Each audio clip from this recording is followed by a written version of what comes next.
Number 1. Claire Miller, 14. What could drive a 14-year-old girl to walk into her own sister's bedroom and commit an act of unspeakable violence?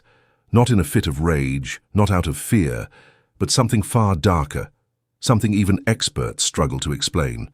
This is the story of Claire Miller, a seemingly ordinary teenager from Pennsylvania who shocked the nation by murdering her disabled older sister in cold blood.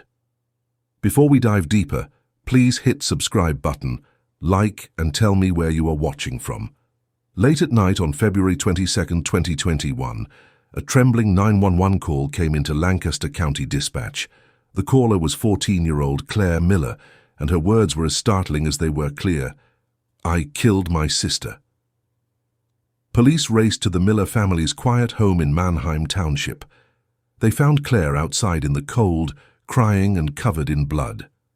Inside, officers discovered a horrific scene. 19-year-old Helen Miller was still in her bed, lying under the blankets as if asleep, but with a large kitchen knife plunged deep into her throat. Blood soaked through the sheets and pooled on the floor. Helen, who had severe cerebral palsy and was non-verbal, hadn't even been able to scream. The attack was quick, silent, and utterly devastating. Paramedics rushed Helen to the hospital, but she was already gone. As the police led Claire away, the girl kept repeating in a dull, stunned voice, "I stabbed my sister, I couldn't stop." In one night, a family's world was destroyed, one daughter dead and another having confessed to being her killer. In the days that followed, a single question echoed everywhere. Why would Claire do this?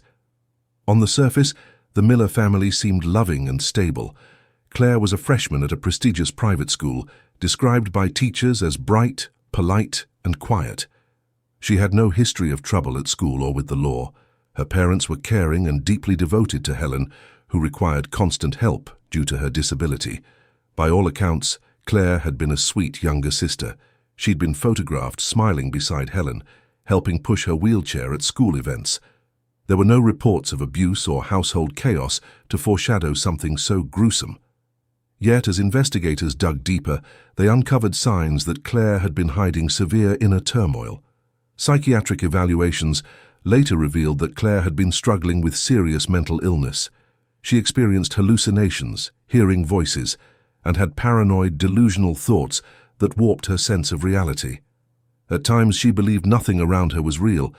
In fact, she had undergone psychiatric hospitalization prior to that night, though details remain confidential. In the months leading up to the murder, Claire's social media posts and online activity grew darker. She shared sad music, cryptic captions about pain, and even disturbing messages hinting at violence. According to court records, she sent a friend text messages expressing an obsession with death and thoughts about harming someone.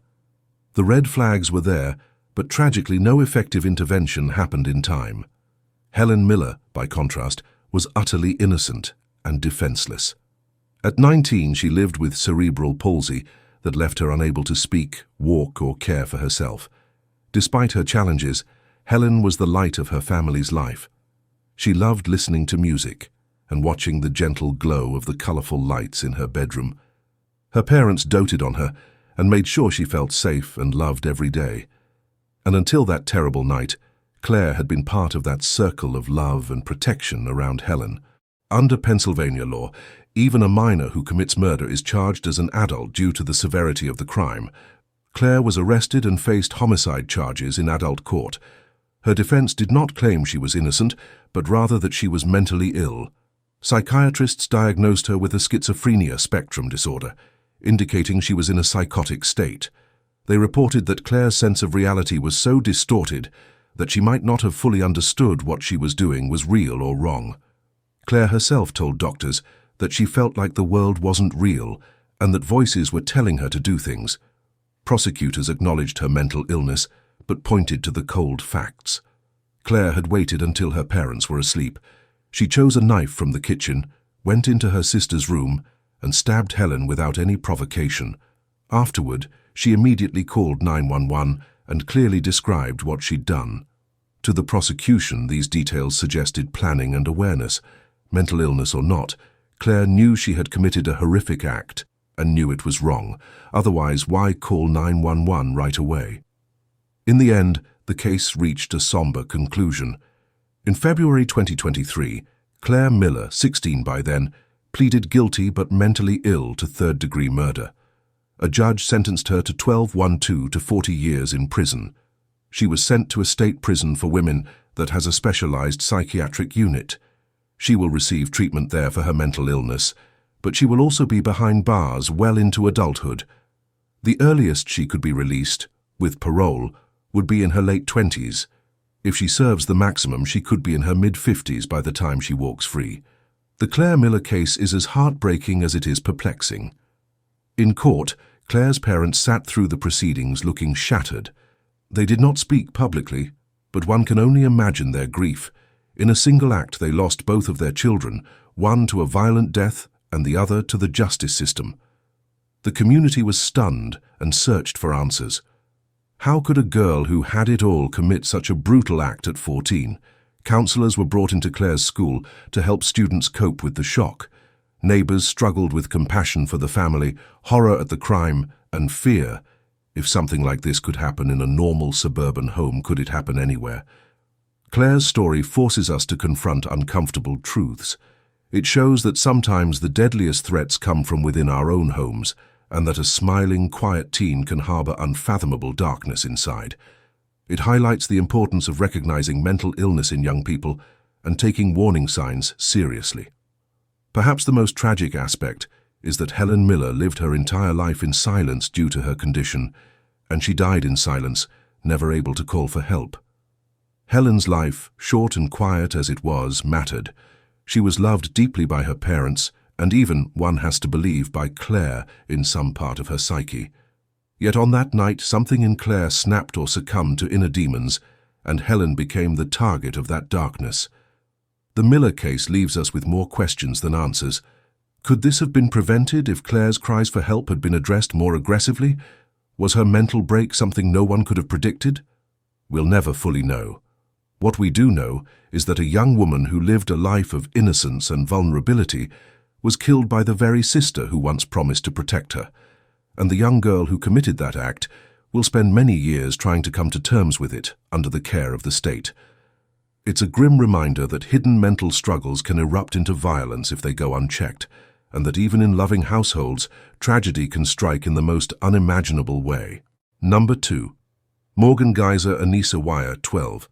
On May 31, 2014, in the quiet Milwaukee suburb of Waukesha, Wisconsin, a bicyclist riding down a wooded path stumbled upon a scene straight out of a nightmare. A 12-year-old girl, barely alive, was crawling out of the woods, her body covered in blood from 19 stab wounds. She had been stabbed and left for dead. Miraculously, she survived and managed to whisper a few words, the names of her attackers. When police followed the leads, the revelation was almost too bizarre to believe. The perpetrators were two of her best friends, Morgan Geyser and Anissa Weier, both only 12 years old. And their motive? They claimed they were trying to appease a fictitious internet boogeyman known as Slender Man.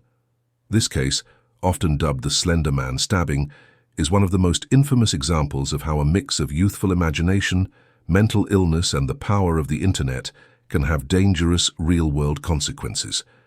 It all began with an obsession.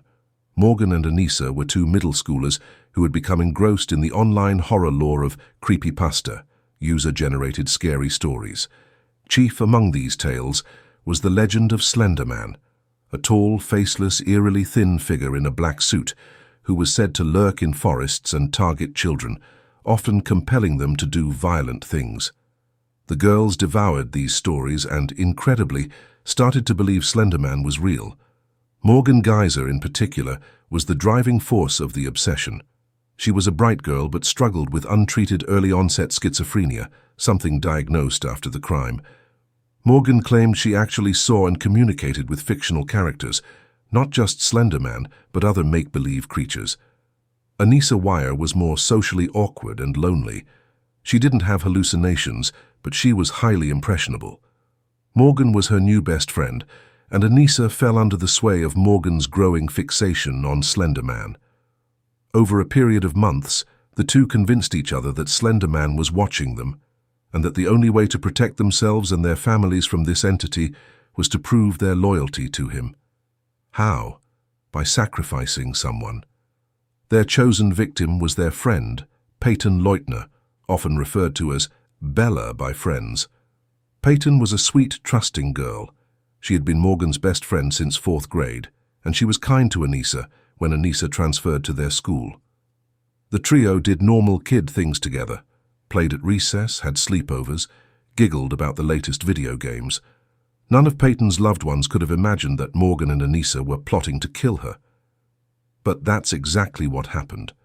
Morgan and Anissa spent weeks planning the attack. Initially, they intended to carry it out on the night of Friday, May 30th, 2014, during a birthday sleepover at Morgan's house. All 3 girls were together that night, painting nails, watching movies, but at some point Morgan and Anissa lost their nerve or decided to delay. The next morning, Saturday, May 31st, they set their plan in motion under the guise of a fun outing. They told Peyton they wanted to go play hide-and-seek in a nearby forested park, David's Park, as a special adventure. Peyton, ever trusting, agreed. In the woods, things turned sinister. At first, the girls really did play hide-and-seek, and at one point Anissa tried to knock Peyton out by pushing her into a concrete wall in a bathroom, but Peyton only got a minor head bump and was confused. Deeper in the woods, the true assault happened. Morgan had a kitchen knife hidden in her jacket. In a secluded spot among the trees, Anissa said to Morgan, "Go ballistic now." On that cue, Morgan pounced on Peyton. She tackled Peyton to the ground, whispered, "I'm sorry" to her, and then began stabbing. Peyton screamed, trying to fight back and asking why, but Morgan was in a frenzy. Anissa, though she didn't physically stab Peyton, stood by, urging Morgan on when she hesitated. Morgan stabbed Peyton 19 times in arms, legs, and torso. 2 wounds were critical. One cut through Peyton's diaphragm, damaging her liver and stomach. Another narrowly missed a major artery near her heart by less than a millimeter. Bleeding profusely and in unimaginable pain, Peyton cried that she couldn't see. Her vision was blurring from blood loss. Perhaps thinking their sacrifice was complete, Morgan and Anissa stopped. The 2 girls told their gravely wounded friend that they would go get help, a lie, and coldly instructed her to lie still. "Don't move," they said, "or you'll lose blood faster." Then they left Peyton there, alone, and ventured off, believing they were now on a path to becoming Slender Man's acolytes. The plan, as Morgan and Anissa understood it, was to walk on foot about 200 miles north to a place called Nicollet National Forest. In their delusion, they thought Slender Man had a mansion in that forest, and that if they committed the murder, he would invite them to live with him there as his proxies. The reality was far different. 2 preteen girls wandering along a highway, carrying a blood-stained knife in a backpack, while the friend they just stabbed was clinging to life. Now we return to Peyton, the true hero of this story. Despite 19 stab wounds, some of them very serious, Peyton Leutner had an indomitable will to survive. After Morgan and Anissa abandoned her, Peyton, with incredible courage, dragged her body toward the opening of the woods. She knew she had to find help. It's hard to fathom how a 12-year-old left for dead managed to do this, but Peyton simply refused to die. She inched her way to a grassy area near a bike trail, leaving a trail of blood. It was there, by sheer luck, that a passing cyclist saw her around 9:50 a.m. The man called 911, reporting that a young girl was lying on the ground, covered in blood, and appears to be stabbed. When first responders arrived, Peyton, though in critical condition, was conscious. She told them, "My friend stabbed me," and named Morgan as her attacker. Paramedics quickly transported her to the hospital, where surgeons fought to save her life. Later, doctors would say that if any of those 19 wounds had been just a hair deeper, especially the one near her heart, Peyton would not have survived. But she did survive. After a long surgery and recovery, Peyton would eventually return to school and, remarkably, heal from her physical wounds.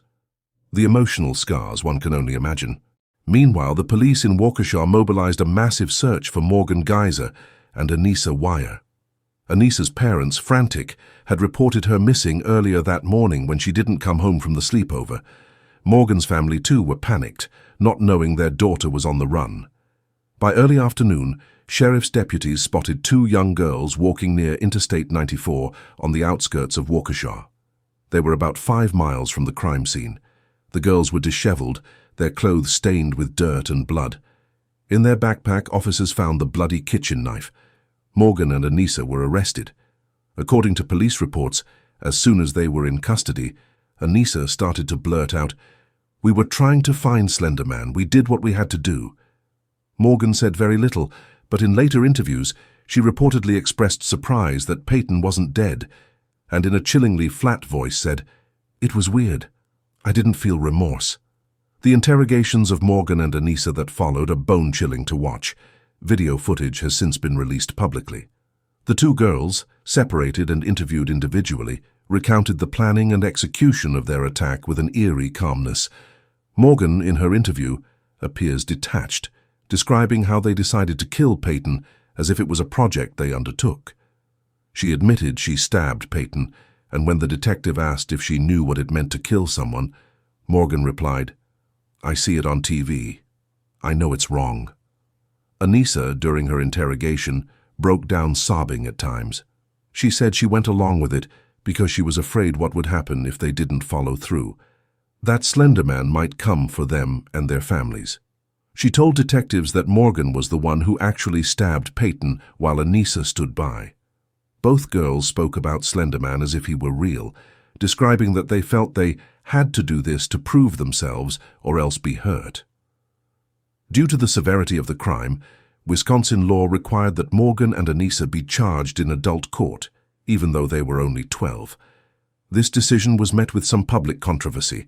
After all, they were children, but the law and the deliberate, premeditated nature of the crime left no room for juvenile proceedings at first. Both girls were charged with attempted first-degree intentional homicide, which in adult court could carry a sentence of up to 65 years in prison. Over the next few years, the legal journey of these two was complex, largely because of the question of their mental health. Morgan Geyser was diagnosed with early-onset schizophrenia while in custody.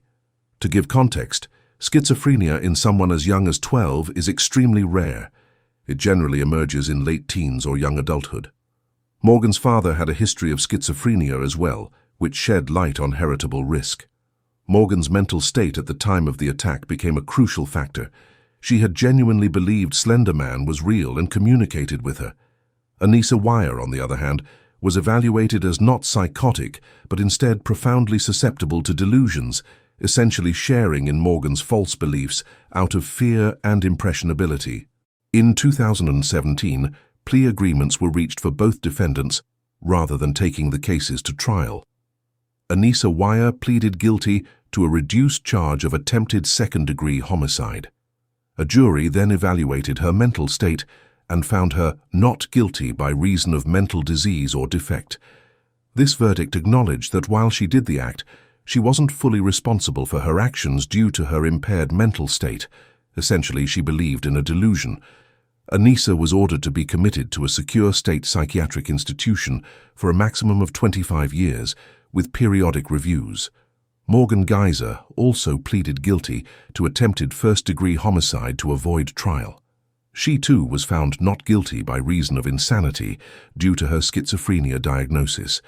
Morgan received the maximum 40-year commitment in a mental health facility, the Winnebago Mental Health Institute, with the possibility of conditional release if she ever sufficiently recovers and is deemed no longer dangerous.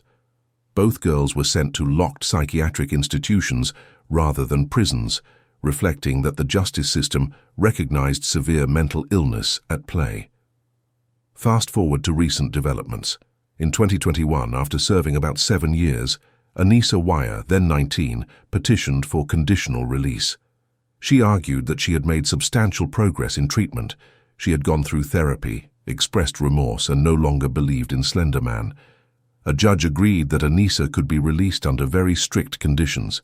She was outfitted with a GPS ankle monitor, ordered to live with her father under close supervision, and must receive ongoing psychiatric care and check-ins. One step out of line or any sign of delusional thinking, and she goes back to the institution. Morgan Geyser, now in her early 20s, remains at Winnebago.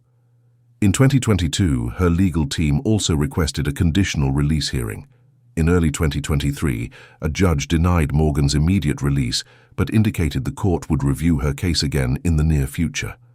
As of this writing in 2025, there are news reports that Morgan has been approved for conditional release to a group home, though she will remain under supervision and treatment.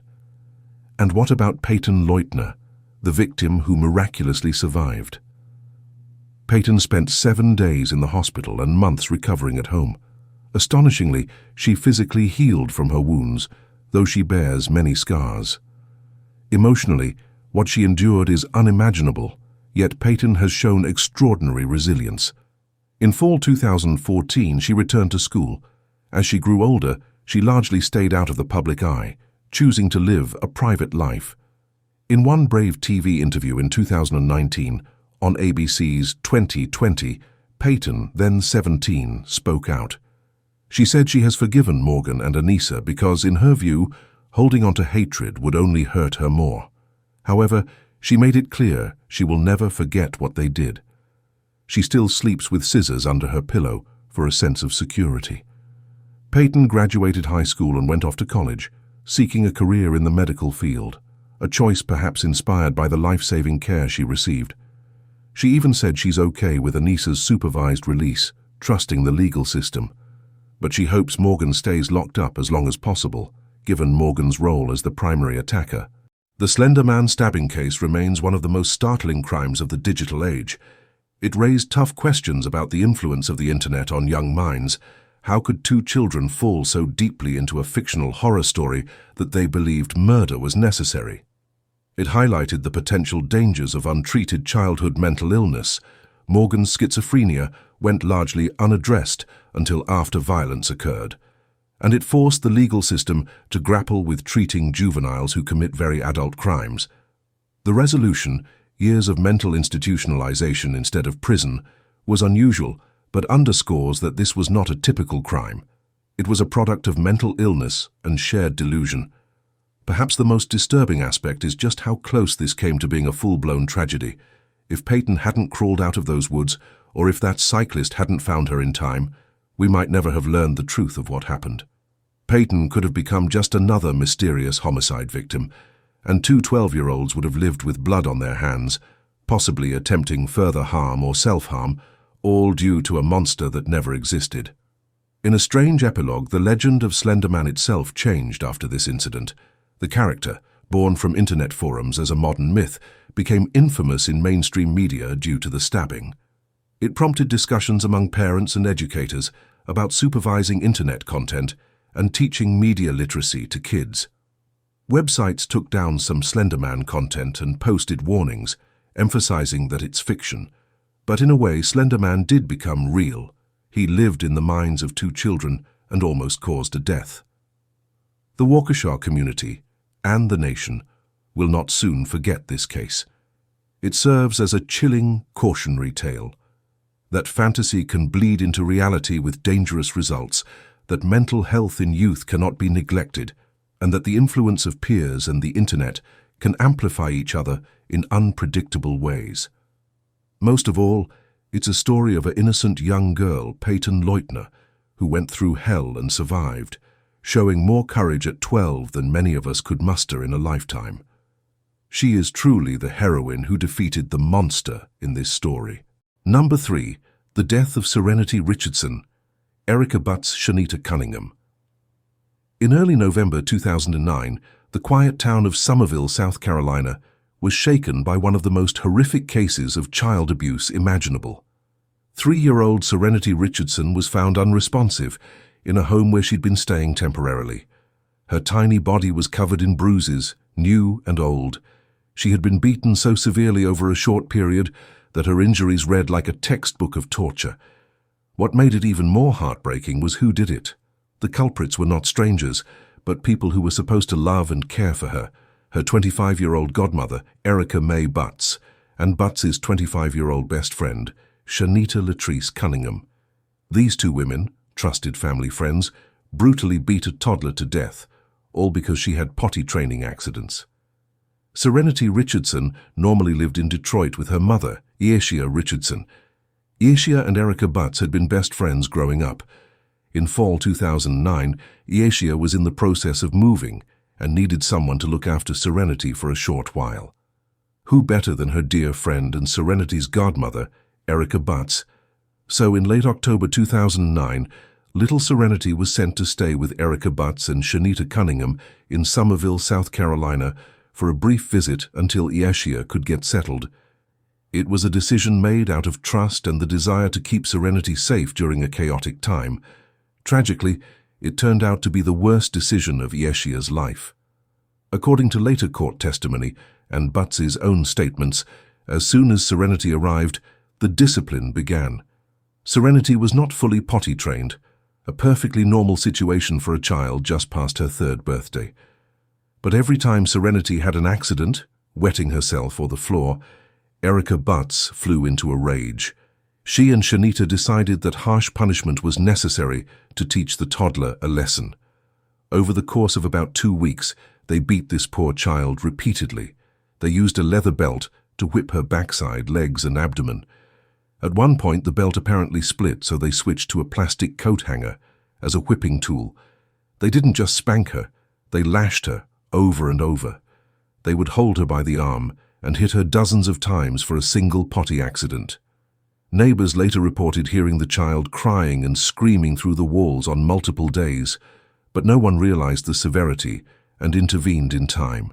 The abuse was systematic and escalating.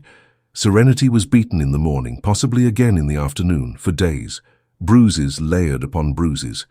Erica and Shanita didn't take her to a doctor or hospital. Instead, they would sometimes try to console the child after beating her, bizarrely alternating between cruelty and moments of guilt. But then another accident would happen, and the cycle of violence would continue. One can only imagine the confusion and fear that little Serenity felt, punished viciously for something her small body couldn't perfectly control. On the evening of November 3, 2009, the abuse reached a fatal crescendo. Serenity had yet another potty training accident. Enraged, Erica Butts whipped her with the belt ferociously.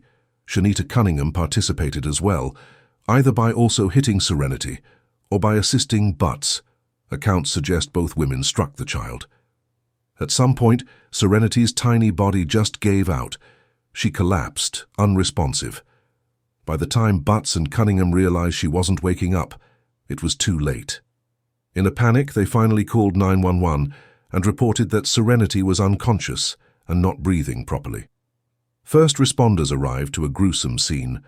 The little girl's body was limp, and she was covered in visible injuries literally from head to toe, dark bruises, some fresh and some yellowing, along with welts and abrasions.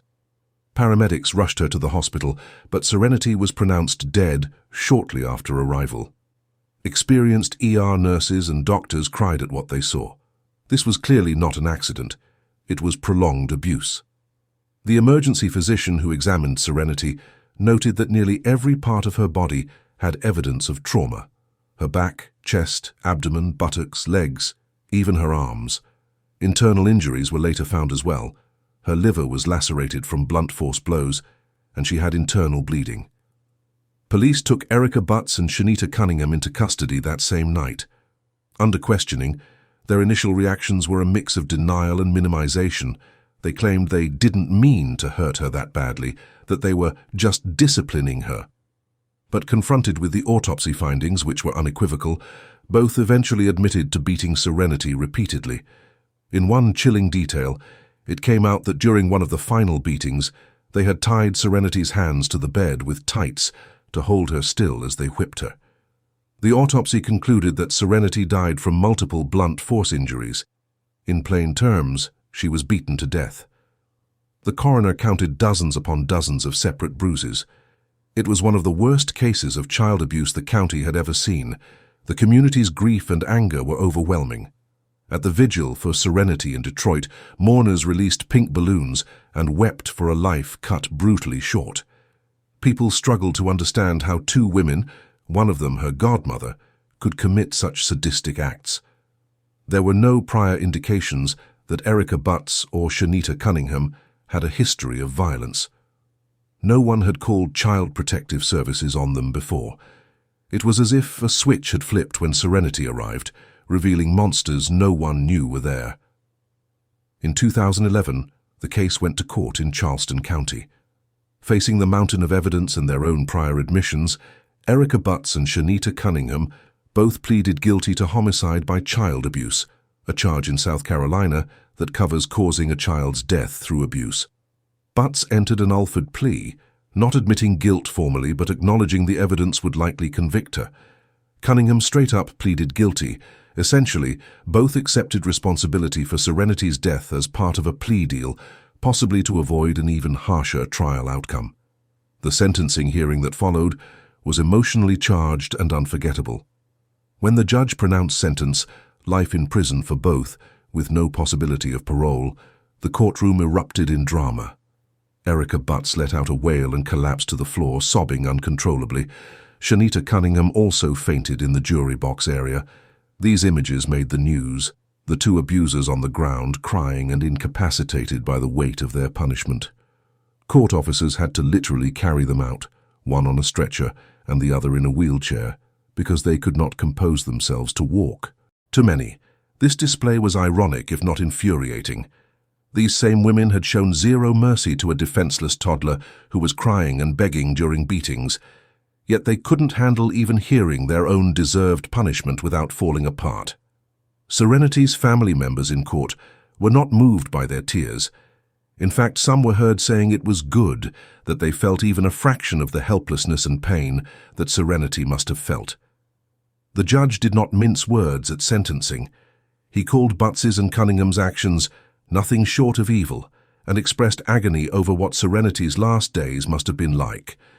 Serenity's mother, Ishia Richardson, gave a victim impact statement through sobs. She spoke about Serenity's bright spirit, how she loved dolls, how polite and sweet she was.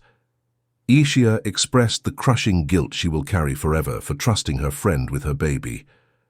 "I sent her there to be safe," she cried, "and instead I'll never see her alive again."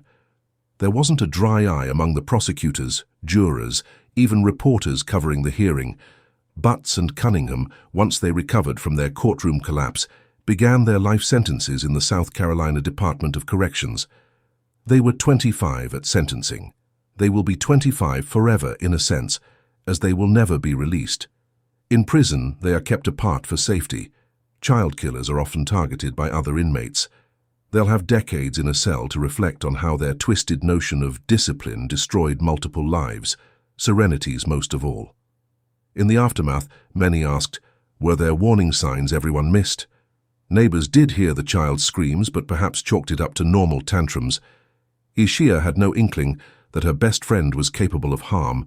Butts had no prior record, no known history of abuse with her own kids or others. It's chilling to realize some abusers give off no warning until they're alone with a victim. This case became a rallying cry in South Carolina for vigilance. Child welfare advocates urged that if you ever hear prolonged screaming or suspect a child is being hurt, it's better to be safe and call authorities. It might save a life like Serenity's. Serenity's name has since become almost symbolic in the local community, a reminder of the responsibility adults have to protect children. Some of Ishia's family moved to create a foundation in Serenity's memory to educate others about child abuse signs. They want people to remember that Serenity was a real little girl, not just a news story.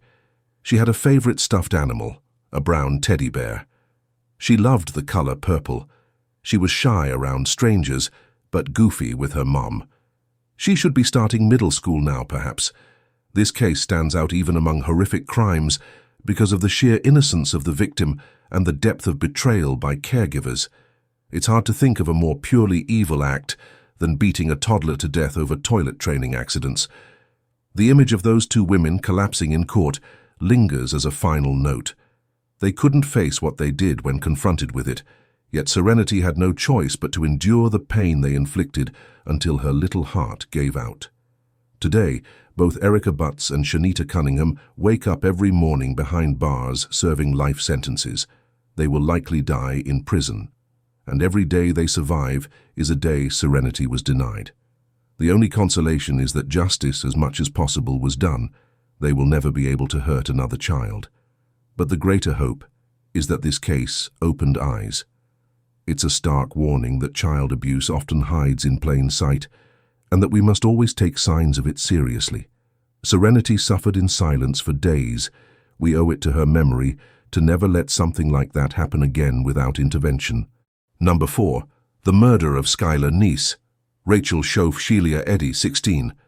On July 6, 2012, in the quiet town of Star City, West Virginia, Dave and Mary Neese woke up to find that their 16-year-old daughter, Skylar, wasn't in her bed. The front door was unlocked. Panicked, they discovered that Skylar had snuck out of the house the night before and never returned. A surveillance camera in the apartment complex captured a grainy video of Skylar willingly getting into a car at 12:30 a.m. with 2 people. But the image was too poor to identify the vehicle or the individuals.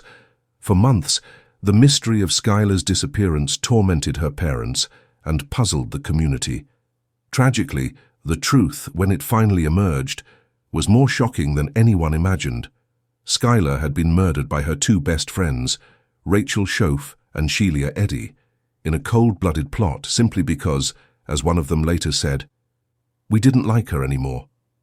Skylar Neese was an only child, beloved by her parents.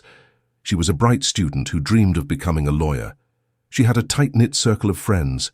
At the center of that circle were Rachel Schoaf and Shelia Eddy. The 3 girls were inseparable from early adolescence. They laughed together, had countless sleepovers, and shared teenage secrets. Skylar, who was petite, witty, and driven, formed a trio with Shelia, her flamboyant, fun-loving best friend since they were 8 years old, and Rachel, a red-headed classmate they befriended in freshman year. To outside observers, they were like sisters. But as often happens in high school, dynamics can shift. Over time, Skylar began to feel left out by Shelia and Rachel. The 2 started growing closer to each other, sometimes excluding Skylar. Typical teenage friction, hurt feelings, jealousies began to fester. Skylar would vent on Twitter about her frustrations.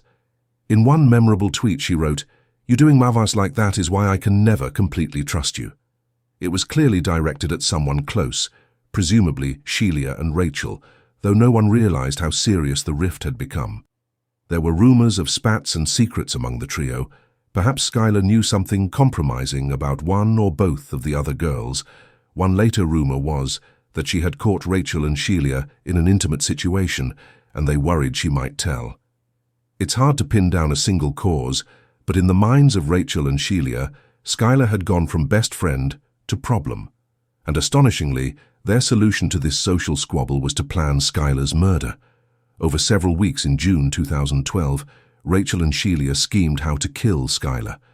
They decided on a date, July 5, 2012, and even picked a location, a remote wooded spot across the Pennsylvania state line where they'd occasionally hung out before.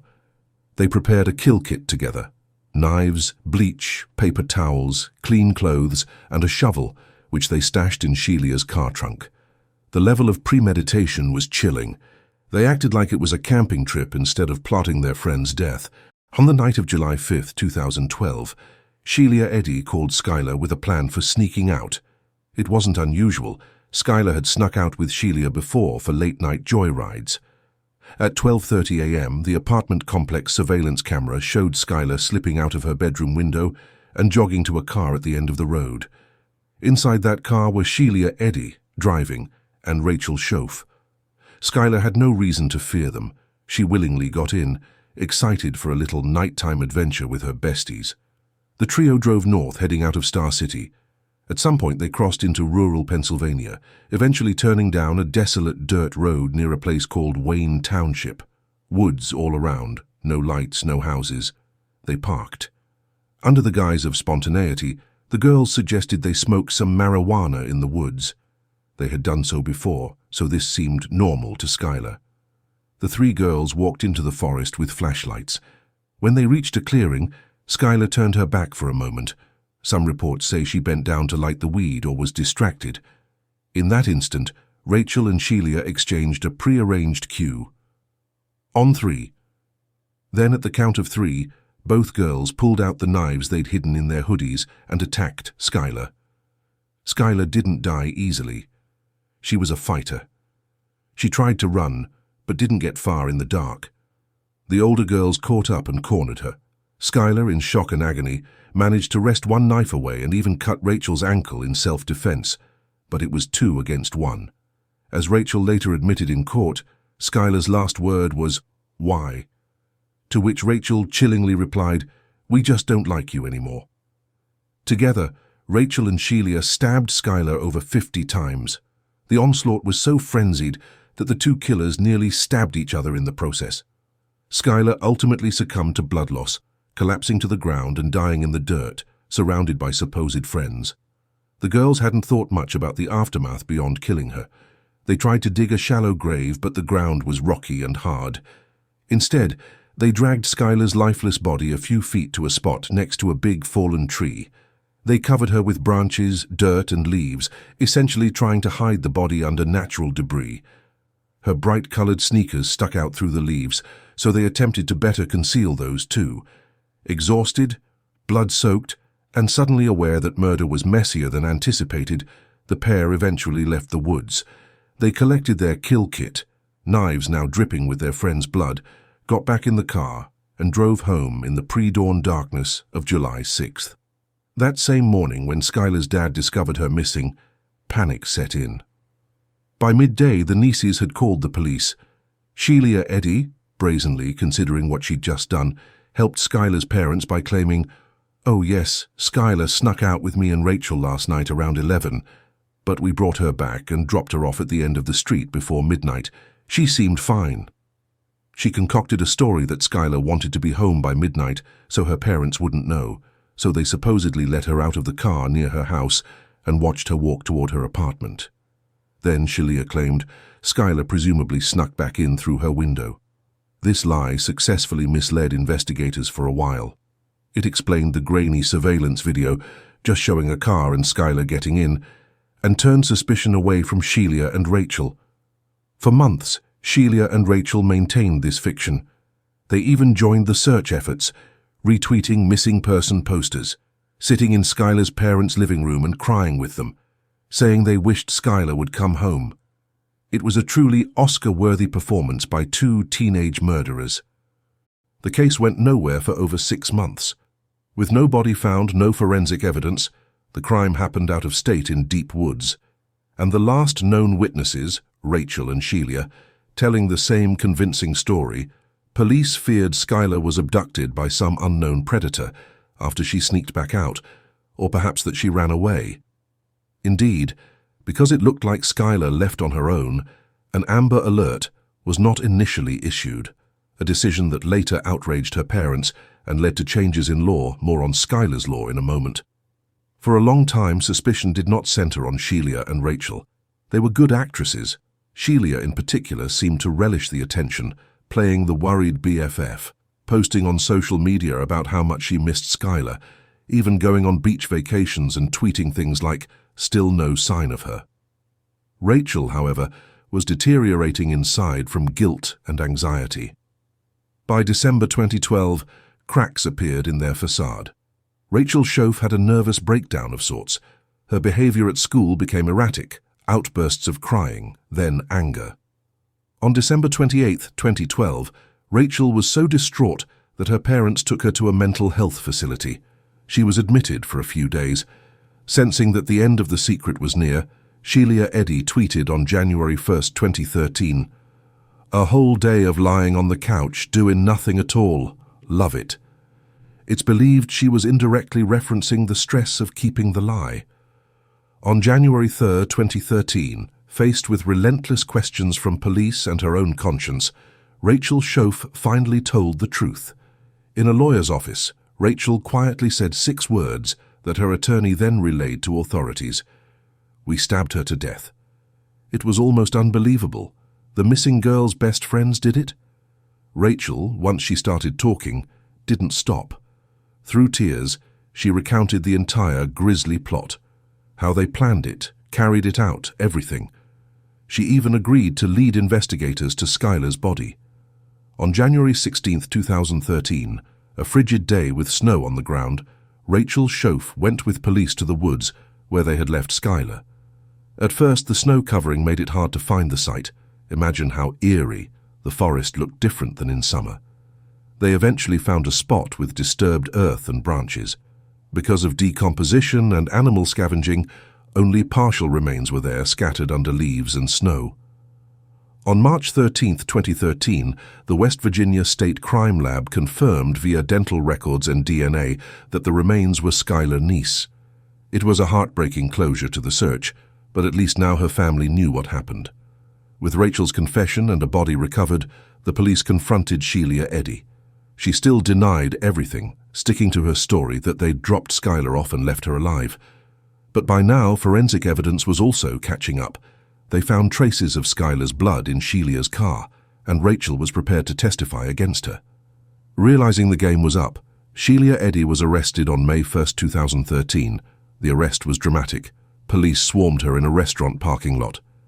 In January 2014, facing overwhelming evidence, Sheila pleaded guilty to first-degree murder to avoid a trial and a potential life without parole sentence. She showed no emotion in court, even as details of her betrayal were read.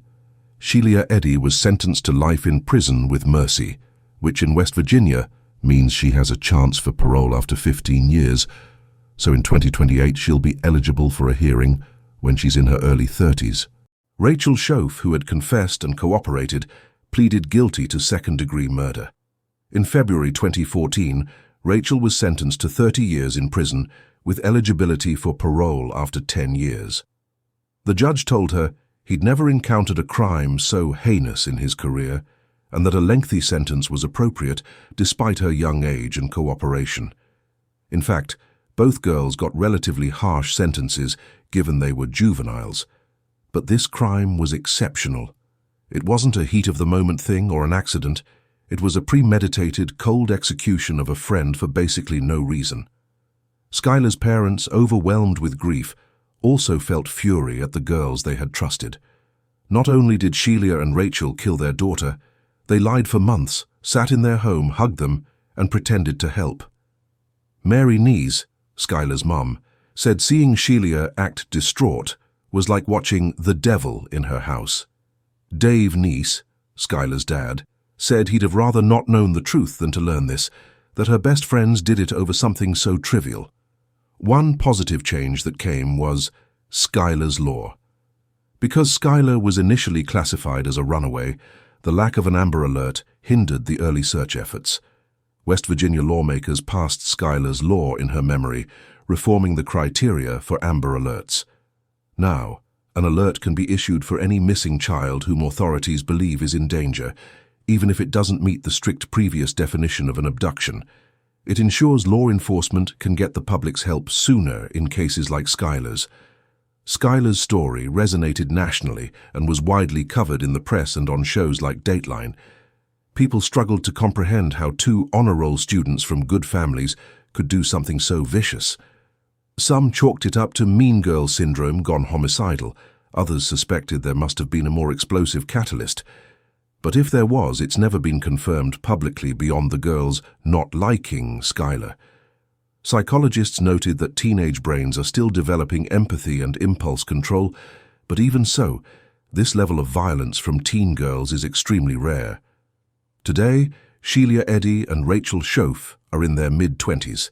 Incarcerated at Lakin Correctional Center in West Virginia. By most accounts, they are kept separate and don't interact. Rachel came up for parole in 2023 but was denied. She will likely serve a few more years before another shot. Sheila will have her first chance in 2028. Whether either will be released early is hard to predict. The community has not forgotten their crime, and Skylar's family vows to oppose their parole vigorously. Skylar Neese would have been 25 this year. Her friends remember her as bubbly and loyal, a girl who befriended the new kid, Rachel, and stood by the wild child, Sheila, only to have those friends turn on her. Skylar's parents have channeled their grief into advocacy. They speak publicly about the importance of communicating with your teens, knowing their friends, and they sternly warn of the dangers of social media secrecy and peer pressure. As Mary Neese poignantly put it, Skylar's death wasn't for nothing. If it saves one child, if one kid realizes that a toxic friend can be more dangerous than a stranger, then we have done something. The murder of Skylar Neese is chilling because it shows evil can wear the face of a friend. It's natural to worry about strangers, but this case proves sometimes the real threat is inside your trust circle. It's a terrifying thought for any parent or friend. Skylar's legacy, through Skylar's lore and the many people who have learned from her story, lives on. And the case stands as a stark reminder that jealousy and teenage drama, however petty, can spiral into deadly territory when empathy and morality are tossed aside. Sometimes the people closest to you are the ones you should fear the most.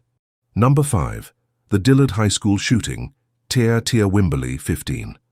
On the morning of November 12, 2008, students at Dillard High School in Fort Lauderdale, Florida, hustled through the halls during a class change. The air was filled with normal teenage chatter and laughter. Suddenly, that ordinary scene was shattered by a single, echoing gunshot. In a crowded hallway, a 15-year-old girl named Amanda Collette fell to the floor, blood spreading rapidly across her white uniform blouse. Screams rang out. For a brief moment, there was stunned confusion. Was it a firecracker? But then reality set in. Amanda had been shot at school. Chaos erupted as teachers rushed to secure classrooms and terrified students ducked for cover or ran. Amanda, a popular sophomore known for her bright smile and a member of the marching band, lay gravely wounded, a bullet having torn through her chest. Tragically, within minutes, despite desperate efforts by teachers and an on-site nurse, Amanda Collette died on that hallway floor. The shooter did not flee. In fact, she didn't even try to hide the gun. As the initial panic ensued, another 15-year-old girl, Tia Wimberly, calmly walked out of the school building. She had just shot her best friend at point-blank range and left her to die. Tia kept walking until she reached a nearby establishment. Some reports say a restaurant, others a friend's house. There, trembling and crying, Tia borrowed a phone and dialed 911 herself. In a broken, remorseful voice, she confessed, "I just shot my friend. I didn't mean to kill her. I just wanted her to hurt like I hurt." To understand how an ordinary school day turned into a scene of tragedy, we have to look at the complicated friendship between Tia Wimberly and Amanda Collette. The two girls had been extremely close since elementary school. They were like sisters, always together, sharing secrets. But as they grew into their early teens, feelings changed, at least for Tia. Tia realized she was gay, and her deepest secret was that she had developed romantic feelings for Amanda. In middle school, Tia confided her crush to Amanda. Amanda, however, was straight and did not reciprocate Tia's feelings. According to friends, Amanda was initially supportive of Tia coming out, but as Tia's behavior toward her grew more intense and clingy, Amanda became uncomfortable. By their sophomore year of high school, Amanda had started distancing herself from Tia. She wasn't cruel about it, just a teenage girl setting boundaries. But for Tia, it felt like a devastating rejection and abandonment by the person she loved and trusted most. Tia's home life was far from ideal. She was raised mostly by her grandparents. Her father was not around, and her relationship with her mother was inconsistent. Those who knew Tia described her as someone who craved love and validation. So when Amanda began to pull away, Tia's world started collapsing. She became emotionally unstable in the weeks leading up to the shooting. She posted troubling messages on MySpace, the social platform of that era, about feeling hopeless and betrayed. She sent texts indicating she might harm herself or someone else. In fact, one chilling piece of information later revealed, Tia had told a mutual friend in a text that she was thinking of bringing a gun to school to shoot Amanda and then kill herself. That friend did report the threat to a teacher. Disturbingly, the school did not act decisively on that warning. The teacher who heard it didn't escalate it to the administration or police, presumably thinking it wasn't serious. On the morning of November 12th, Tia's inner turmoil reached a breaking point. She snuck her mother's small .22 caliber handgun into her backpack. Dillard High had metal detectors, but they were often sporadically used and unfortunately were not active that day, allowing Tia to carry the weapon inside unchecked. During a class transition around 11 a.m., Tia spotted Amanda walking down a busy hallway on the way to her next class. Witnesses later said Tia approached Amanda and said she needed to talk to her. Amanda may have replied brusquely. Some reports claim Amanda said something like, "I don't want to talk to you right now," which might have been the last straw for Tia's fragile psyche. In a split second, Tia Wimberly pulled out the revolver from her waistband, raised it, and shot Amanda once in the chest at point-blank range. Students initially froze. Many didn't recognize the sound as a gunshot immediately. But when they saw Amanda collapse and blood on her shirt, the screaming began. Tia, perhaps in shock herself, did not attempt a second shot. She didn't point the gun at anyone else. She simply turned and walked out as everyone else scattered. Surreal is the word surviving students later used. 1 second Amanda and Tia were there. The next Amanda was dying, and Tia was strolling out with a gun in her hand. Police cars and ambulances swarmed the school within minutes. The school went into lockdown. Some students still remember hiding under lab tables, crying and texting their parents. Meanwhile, at a nearby restaurant, Tia called 911 on herself. In the 911 recording, later played in court, Tia's young, breaking voice can be heard. "I did it. I shot my friend. Please send the police. I'm so sorry." Officers arrived and arrested her without incident. As they cuffed Tia, she was sobbing and kept saying she wanted to die and never meant to kill her friend, but she couldn't take it anymore. An expression of utter despair. Back at Dillard High, paramedics and staff fought to keep Amanda alive, but the damage was too severe. The single bullet had pierced her heart. At the hospital, Amanda was pronounced dead, and the focus shifted to seeking justice. The shock in Fort Lauderdale was immense. A school shooting is always terrifying, but this wasn't a random act or gang violence. It was incredibly personal. 2 best friends walked into school. One was carried out, and the other was driven off in a police car. The question on everyone's mind was why. When news emerged of the romantic aspect, essentially an unrequited love turned deadly, it only raised more questions about how such an outcome wasn't prevented. Tia Wimberly was charged with second-degree murder and bringing a firearm onto school property. Under Florida law, serious felonies like this, committed by a 15-year-old, often lead to adult charges. And indeed, prosecutors moved Tia's case to adult court. There was little doubt she had pulled the trigger. Her guilt was clear. The legal proceedings were more about Tia's state of mind and how much mercy or understanding the court should extend given her age and circumstances. At her trial in 2010, the prosecution portrayed Tia as deeply jealous and possessive of Amanda, suggesting she shot her friend out of spite for not returning her affections. They emphasized the planning, noting she had warned someone and brought a gun from home, showing it wasn't purely impulsive. The defense, on the other hand, painted a picture of a profoundly depressed and mentally disturbed girl. They described how Tia had been cutting herself. Her arms bore self-harm scars, how she felt abandoned by her parents and then by her friend, and how she spiraled into a state of extreme emotional distress where she wasn't fully in control. Several mental health experts testified that Tia exhibited signs of severe depression and borderline personality features. Amanda's parents sat through the trial in grief and anger. In their eyes, whatever pain Tia felt did not excuse pointing a gun at their daughter's chest and pulling the trigger. They lost their only child. When Tia took the stand, a rare move, but she did, she was shaking uncontrollably and tearfully apologized to Amanda's family. "I know saying sorry won't bring her back," she said, looking at Amanda's mother, "but I am so sorry. I loved Amanda more than anything. I never wanted to hurt her." Her explanation for the shooting was that she felt in a dark hole of loneliness and wanted Amanda to feel a moment of the pain she was feeling. The judge had a difficult task: how to punish a 15-year-old for murder, especially one who immediately showed remorse and had clear mental health issues. Ultimately, the court sentenced Tia Wimberly to 25 years in state prison, followed by 5 years of probation. This meant she'd be roughly 40 when released, a middle-aged woman carrying the burden of what she'd done as a teenager. Tia broke down sobbing upon hearing the sentence, repeatedly saying she was sorry. Amanda's parents found it in themselves to express sympathy for Tia's family, who also effectively lost a child. but they agreed with the sentence. In Florida, with that sentence, Tia would not be eligible for parole. She'd have to serve the bulk of that time, minus perhaps a little for good behavior.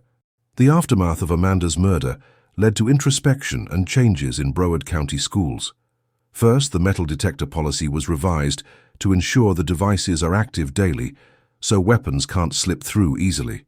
More significantly, the revelation that a student had warned a teacher about Tia's threat prompted the school district to overhaul how such warnings are handled. The teacher who received the tip about the gun had reportedly told the student to have Amanda come see them later, a tragically insufficient response. Now any violent threat triggers immediate notification of school administrators and law enforcement, no matter how uncertain or trivial it may seem. Amanda's parents later filed a wrongful death lawsuit against the school, arguing that they failed to act on known warning signs and thus failed to protect their daughter. In 2012, the Broward County School Board settled the lawsuit for $525,000. Along with the settlement came a promise to improve training for staff to recognize and respond to signs of impending violence and student mental health crises. Amanda's family and friends remember her as a vibrant, compassionate young woman. She was a talented clarinet player, had a contagious laugh, and dreamed of becoming a cosmetologist someday. Hundreds of classmates attended her funeral, many wearing shirts with her photo or the words, "R.I.P. Amanda." The same classmates were left grappling with how someone they also knew, Tia, could do such a thing. For many, it was the first stark lesson that mental health issues like depression can become dangerous if not addressed. Tia Wimberly is now about 32 years old, still in a Florida prison. Reports indicate she has been a quiet inmate, with no disciplinary issues. She engages in therapy and has earned her GED behind bars. Whether she will ever fully forgive herself is another matter. In a letter she wrote to the court during one of her appeals, Tia said not a day goes by that she doesn't relive that moment in the hallway and wish she could trade places with Amanda. This case, as sad as it is, sparked important conversations. It highlighted the particular struggles that LGBTQ youth can face when dealing with unrequited love and identity in unaccepting environments. It underscored that when a teen says, "I'm going to hurt myself or someone," it must be taken seriously. These aren't just dramatic words all the time, and it unfortunately showed the worst-case scenario of a school not intervening in time despite seeing red flags. In that sense, Amanda's death contributed to changes that might prevent a future tragedy.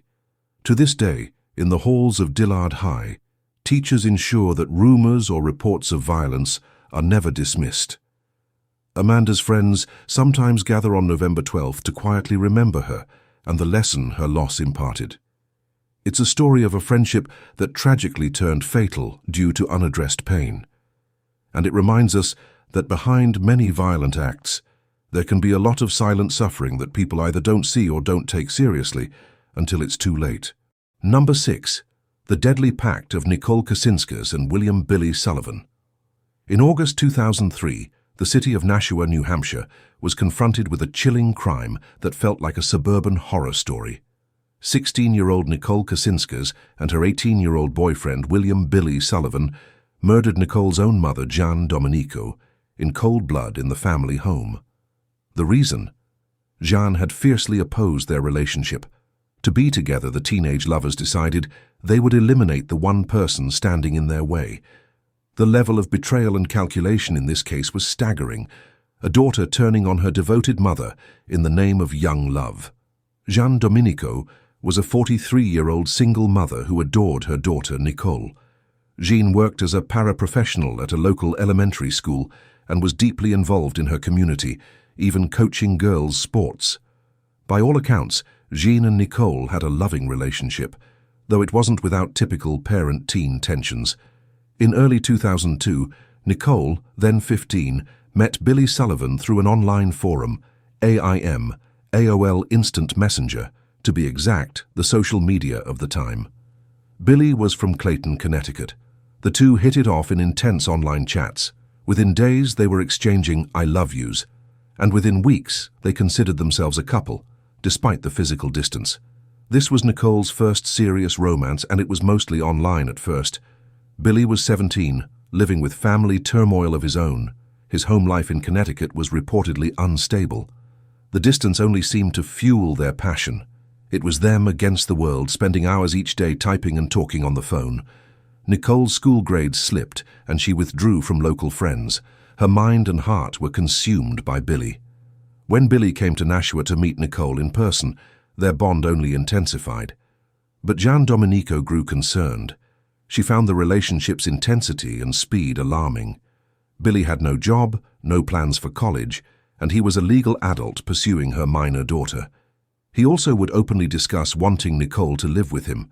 Jeanne, being a protective mom, forbade Nicole from continuing to see or talk to Billy. She even once caught Nicole trying to run away with him and intervened. Nicole was furious. To her, Billy was her soulmate, and her mother's rules became an unbearable barrier. The two teens exchanged countless communications venting about Jeanne. Those communications turned dark. By mid-2003, frustration and teenage defiance morphed into something sinister. They started talking about killing Jean so they could be free. At first it might have been a morbid fantasy, but they kept feeding the idea to each other. Billy, eager to please Nicole and also resenting Jean for threatening him with statutory rape charges, egged on the plan. Nicole, caught between love and loyalty, chose love, or what she thought was love. Over the summer of 2003, they made at least 2 failed attempts to murder Jeanne without getting their hands dirty. One plan involved poisoning her. Nicole mixed a lethal concoction, likely including crushed pills and perhaps toxic household chemicals, into Jeanne's coffee creamer. Jeanne actually tasted the spiked coffee one morning, but spat it out because it tasted off. That saved her life. The poison wasn't ingested in high enough quantity. Another plan was more dramatic.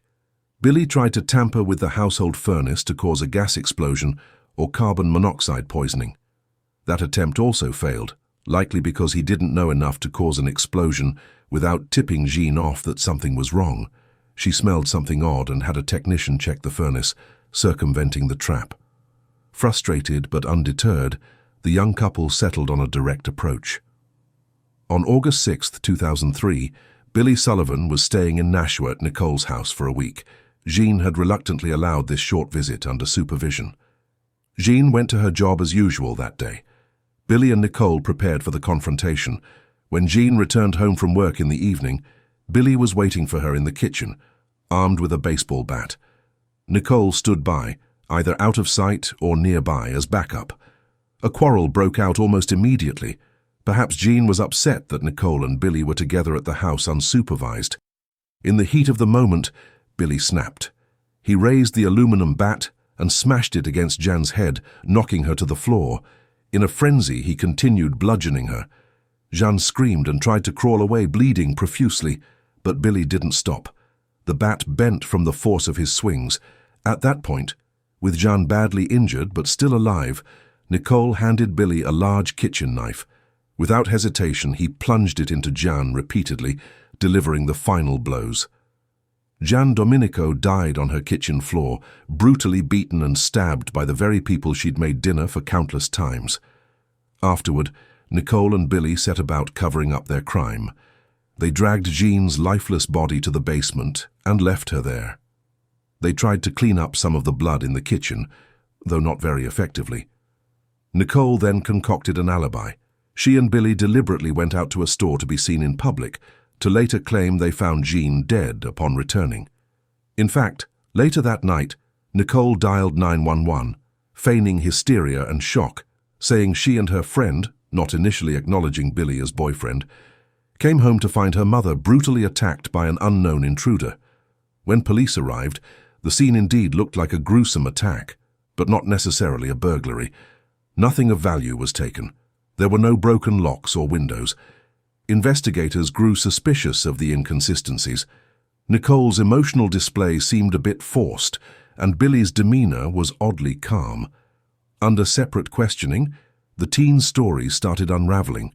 Confronted with evidence, for example, the bat and knife hidden in the house, and Nicole's previously voiced threats against her mom to friends, Billy buckled first. He confessed to the murder but painted it as Nicole's idea, saying she begged him to do it. Nicole, when pressed, also cracked and admitted involvement, but tried to shift blame onto Billy as the violent one. Regardless, both were arrested and charged with murder. The community was stunned by Jeanne's killing. She was a beloved school aide. Some of the very kids she helped had to cope with the fact that a good lady they saw daily was savagely killed by her own child. At Jeanne's funeral, teachers and students wept alongside family members. The betrayal was almost biblical in scale. A daughter participating in her mother's slaying for the sake of a boyfriend she'd known barely a year. Both Nicole and Billy were indicted on charges of first-degree murder and conspiracy to commit murder. New Hampshire, though not often, does have life without parole and even the death penalty for certain murders, so the teens were facing the possibility of never walking free again. Realizing this, Nicole struck a plea deal in 2005. She agreed to testify against Billy and plead guilty to a lesser charge of second-degree murder. In exchange, she received a sentence of 40 years in prison, with a minimum of 35 to be served before parole eligibility. That meant Nicole, who was 16 at the time of the crime, would be an elderly woman before she might get out. Billy went to trial, and with Nicole's damning testimony, was convicted of first-degree premeditated murder. The judge gave him life in prison without the possibility of parole, essentially locking him away forever. During sentencing, Nicole, then 18, wept and told the court she was sorry and that she loved her mother and didn't know why she went along with such a horrible plan. Jeanne's relatives, however, expressed that Nicole's actions spoke louder than her tears. They recounted how Jeanne did everything for her daughter, working extra hours to afford her dance classes, staying home on weekends to keep her safe, being both mother and father. The pain and rage in the family were evident. One of Jeanne's siblings told Nicole directly that she hoped prison would haunt her every day with the magnitude of what she'd done. Behind bars, Nicole Kacinskas surprisingly thrived in a structured environment. She got her GED, then a college degree in prison. Counselors noted she was intelligent and mostly well-behaved. As years passed, Nicole began to show, at least outwardly, genuine remorse. She wrote to her family, many of whom had disowned her, trying to apologize. She participated in any available rehabilitation program, from anger management to grief counseling.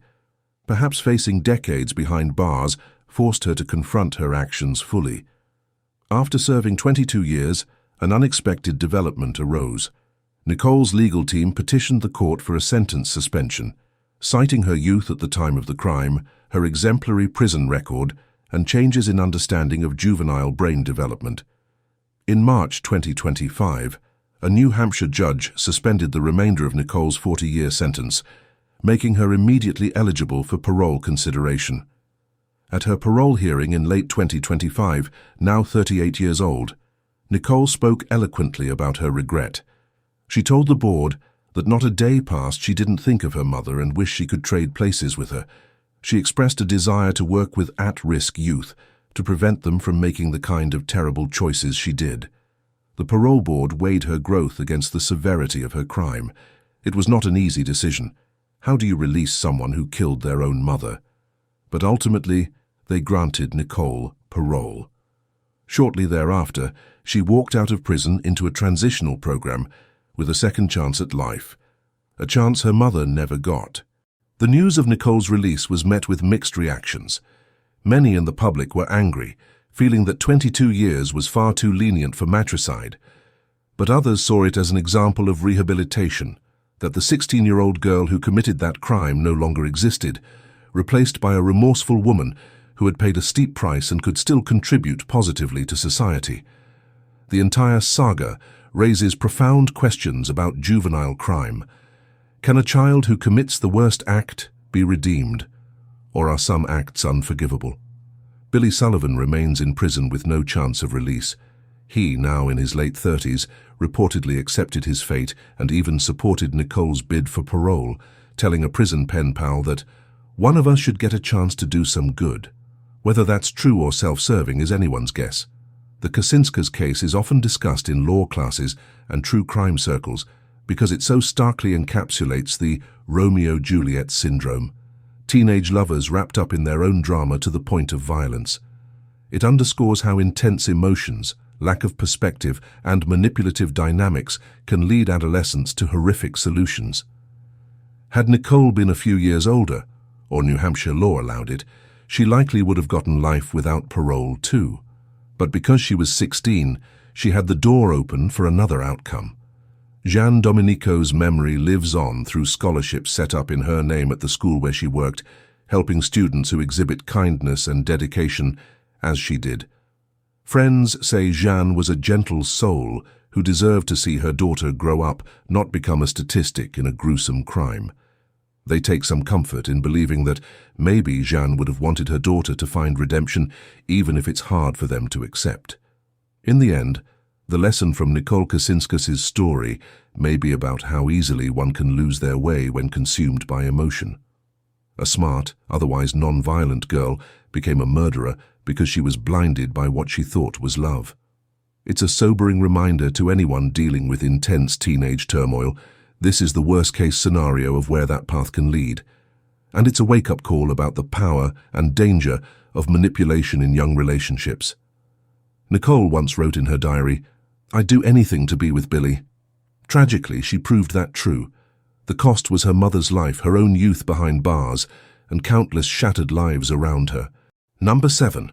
The Brenda Spencer School Shooting, 1979.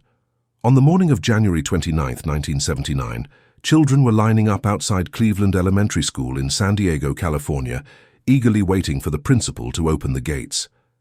It was a Monday after winter break, and though kids might joke about hating Mondays, they were chattering happily enough, comparing new toys and complaining about homework. At 8:30 a.m., without warning, the carefree scene turned into a war zone. Gunfire crackled from a house across the street, and suddenly little boys and girls were dropping to the ground, screaming in pain or for cover. A sniper was shooting at the school. Within seconds, the school's principal, 53-year-old Burton Ragg, rushed outside, not even thinking of his own safety. He was trying to herd children through the gates to get them out of the line of fire. The shooter's bullet hit Mr. Ragg, and he went down. The school's custodian, 56-year-old Mike Sucher, dashed out to pull a wounded student to safety. Another shot rang out, and Mr. Sucher fell, mortally wounded. Total chaos erupted as staff dragged children through doors into classrooms, and everyone realized this was no firecracker or drive-by. Someone was picking off kids from a distance. Police officers arrived quickly to pin down the scene and tend to victims. It turned out 8 children, ages 7 to 10, were shot and wounded, as was one responding police officer. Principal Ragg and custodian Suchar died of their injuries. 2 selfless heroes lost. But who was shooting, and why? Officers looked across the street at a modest one-story house directly facing the school. They noticed something chilling: bullet holes in its windows. The shots were coming from inside that house. For the next several hours, a tense standoff ensued. The shooter had barricaded themselves inside. Police couldn't storm in right away, fearing more children could be caught in crossfire. Negotiators repeatedly called the house's phone, urging the suspect to surrender. Meanwhile, a reporter from the San Diego Union managed to get through to the house's telephone line. Astonishingly, the shooter picked up and talked to the reporter. The voice on the line was calm, flat, and young. It was a 16-year-old girl named Brenda Spencer, who lived in that house with her father. When asked by the reporter why she was doing this, Brenda gave a reply that has since become infamous in school shooting law. "I don't like Mondays. This livens up the day." Yes, the sniper was a teenage girl, shooting innocent kids and school staff seemingly at random. Brenda also told negotiators something like, there was just no reason for it, and it was just a lot of fun, and that she'd be coming out shooting if they tried to capture her. Such chilling nonchalance from a 16-year-old girl about killing people left even seasoned police negotiators stunned. Who was Brenda Spencer, and what on earth led her to commit such a monstrous act? Brenda was a troubled kid who lived in squalor and isolation right across from an elementary school. She came from a broken home. Her parents were separated. She lived with her father, Wallace Spencer, in that house, sharing a single mattress on the floor because furniture was scarce. By all accounts, her father was not just neglectful, but abusive. Brenda would later allege he beat and sexually abused her. At 16, Brenda was painfully thin, red-haired, and often dressed like a tomboy. She had a history of petty misbehavior, truancy, shooting out windows with a BB gun, and was known to hate school and authority. In 1978, the year before the shooting, school officials referred her for a psychiatric evaluation due to her erratic behavior and remarks about shooting people. The evaluator recommended she be admitted to a mental hospital for depression, noting she expressed fantasies about violence, but her father refused to give permission for treatment. Over that holiday season in 1978, instead of addressing Brenda's mental health, her father gave her a gift, a brand new Ruger 10-22 semi-automatic .22 caliber rifle with a telescopic scope and 500 rounds of ammunition. Brenda later said, "I asked for a radio and he bought me a gun." In her warped interpretation, that meant her father basically wanted her to kill herself or others. At the very least, it was grossly irresponsible. Nevertheless, Brenda seemed quite taken with the rifle. She would practice aiming at streetlights and birds from her yard. The Spencer home was directly across the street from the school's entrance, a vantage point that, in her depressed and twisted mind, Brenda began to see as an opportunity. She later said she'd thought about doing something big to get back at the world, and Monday, January 29, 1979, provided the chance. That morning, Brenda's father left for work. Brenda, who sometimes skipped school, remained home. She loaded her Christmas gift rifle, opened a window facing the school, rested the barrel on a sill, and waited for kids to gather outside as they did every morning. Then she began firing methodically at them, one by one. It's horrifying to realize. A teenage girl woke up and decided to shoot elementary children for no reason except feeling bored or angry at life. She held police at bay for over 6 hours. Eventually, officers positioned an armored truck in front of her house to block her line of fire. They also had SWAT around back. Negotiators coaxed her by offering food from Burger King, playing into the trope of appealing to a kid's appetite. Perhaps hunger, thirst, or the reality of what she'd done began to sink in. Finally, early that afternoon, Brenda Spencer walked out her front door and surrendered. She had fired 36 rounds in total. The aftermath of this shooting marked a grim milestone. It was one of the first school shootings to gain wide attention in the United States, sadly far from the last. The fact that a girl committed it was particularly shocking. Such crimes had almost exclusively been associated with males. Brenda was arrested, and given the severity of her crimes, 2 dead, 9 wounded, charged as an adult. In court, she at times smirked and showed an eerie detachment. Her defense tried to argue insanity, citing her troubled upbringing and possible brain injury from an accident, but a psychiatric exam concluded she knew right from wrong. Ultimately, to avoid the death penalty or a life trial, and likely on advice that a jury would not sympathize with her after her callous Monday's remark, Brenda Spencer pleaded guilty to 2 counts of murder and assault with a deadly weapon. She was sentenced to 25 years to life in prison in 1980. Brenda's infamous quote quickly went global. The Irish punk band the Boomtown Rats wrote a hit song, "I Don't Like Mondays," inspired by her, though somewhat abstractly. It doesn't name her, but everyone knew the reference. The shooting also ignited debate on gun control. Why was it legal for a parent to give a 16-year-old a rifle and 500 rounds? Others pointed to the missed chances to intervene in Brenda's downward spiral. As years passed, Brenda Spencer became eligible for parole multiple times. California's system allowed parole hearings at set intervals since she wasn't sentenced to life without parole. At each hearing, 1993, 2001, 2005, 2009, etc., she was denied. In early parole board meetings, Brenda tried to shift blame, claiming her father's abuse and even that she was high on drugs or hallucinating during the shooting. These excuses rang hollow, given the evidence of clear planning and statements she made that day. Parole boards repeatedly determined she was not suitable for release, often citing her lack of remorse and the randomness of her violence, which made her still a potential threat. In a 2001 hearing, she said she felt really bad about what happened, but also said, "I didn't actively want to hurt anyone. I just wanted to get their attention." Such words likely sounded self-pitying to the board, focusing on her desires rather than acknowledging the pain of victims. By her 2009 hearing, Brenda finally expressed full remorse, saying there was no justification for what she did, and she had been a very angry, hurting 16-year-old girl. Despite that, the board denied parole, partly because they felt she still had unresolved issues, and also the nature of the crime was extraordinarily heinous. Fast forward to 2019, Brenda Spencer is now in her 60s and remains incarcerated at the California Institution for Women in Chino, CA. Her next parole hearing is set for 2025.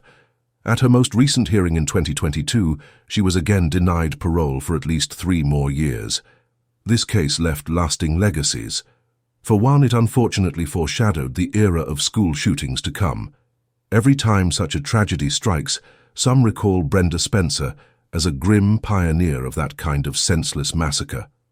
The phrase "I don't like Mondays" entered the cultural lexicon as synonymous with incomprehensible violence, the irony being millions of people casually say they hate Mondays, none expect someone to open fire at a school over it. The incident also spurred efforts in San Diego to improve mental health services for youth and to push for laws preventing minors from accessing firearms. California later passed laws requiring guns to be securely stored away from minors. If only such a law had been in effect in 1978, Brenda's father giving her that rifle could have been punished or prevented. For survivors, the memory lingers. The children who were hit by Brenda's bullets survived and are now in their 50s. Many gave interviews later in life saying they forgave Brenda or had moved on, but none could ever forget that day. The families of Principal Rag and Custodian Sucha remember them as heroes who died protecting children. The school installed a memorial plaque honoring their sacrifice. Brenda Spencer's story is a stark reminder that sometimes violent impulses can brew in the unlikeliest of people. A teenage girl from a seemingly average neighborhood. It raises questions about nature versus nurture. Was Brenda simply evil, or did her father's abuse and the availability of a gun create a perfect storm? Perhaps both. It's also a cautionary tale about ignoring warning signs. In Brenda's case, there were glaring red flags: cruelty to animals, she shot birds with a pellet gun, chronic truancy, talk of wanting to shoot things. These days, such signals are taken more seriously, possibly preventing tragedies. In the end, the Monday Brenda Spencer hated so much ended up defining her life and taking others' lives. Over 4 decades have passed, and she's still in prison with a reputation that precedes her. She once said in an interview reflecting on the victims, "I wish I could take it back, but I can't." The weight of that Monday morning will hang over Brenda Spencer until the day she dies, just as it hangs over the families and community she devastated. It remains an almost surreal example of how a split second and a terrible choice to liven up a dull day with violence can cause irreversible tragedy. Number 8. The Bathtub Girls, teen daughters who killed their mother. On January 18, 2003, a 911 call came from a suburban home in Mississauga, Ontario, Canada. 2 teenage sisters were on the line, breathless and frantic. They told the dispatcher that they found their mother unconscious in the bathtub. Within minutes, paramedics arrived to a puzzling scene. 44-year-old Linda Anderson, a pseudonym used in court, her real identity was protected, was lying in the tub, water overflowing, no vital signs. The tub was half-drained, as if someone had attempted CPR. The 2 daughters, aged 16 and 15, were distraught, sobbing that they had come home from an outing to find their mom drowned. Initially, it appeared to be a tragic accident. Linda had been drinking, she had a known alcohol problem, and perhaps she fell asleep or passed out in the bath. The police, seeing no immediate signs of foul play, ruled it an accidental drowning. For almost a year, no one suspected that Linda's death was anything but a sad mishap. In truth, it was a cold-blooded murder orchestrated by her own daughters. A case so shocking it became known as the Bathtub Girls murder. These 2 honor roll students had methodically planned and killed their mother, all because they were tired of her and wanted money. It was a case of calculated matricide that stunned even seasoned detectives. To understand how it came to this, consider the family backdrop. Linda Anderson was a struggling single mother of 3, the 2 teen girls and a younger son. She had emigrated from Eastern Europe, some accounts say Poland, though aliases were used in reports, and worked hard to provide for her kids, but life wasn't easy. Linda battled depression and alcoholism. The father was out of the picture. The household was low income, a bit chaotic, and the teen girls often had to help care for their younger brother. Despite these hardships, people who knew Linda said she loved her children deeply and did her best, working overtime, trying to get her drinking under control. But to the teen sisters, Linda was an embarrassment, an obstacle to the glamorous life they fantasized about. They compared her to their friends' parents and felt she came up short. She didn't buy them nice clothes or take them on trips. She couldn't afford to. Worse, in their eyes, her drinking made her pathetic. Over time, the sisters grew resentful, even contemptuous of their mother. By late 2002, the elder sister, 16, and younger sister, 15, began to speak aloud to each other thoughts that perhaps had been festering inside. Wouldn't life be better without Mom? At first, it might have been venting. Ugh, I wish she would just die. But then they started entertaining it seriously. They knew their mom had a life insurance policy, approximately $133,000. If Linda died, they'd get that money and be free from what they saw as a miserable home life.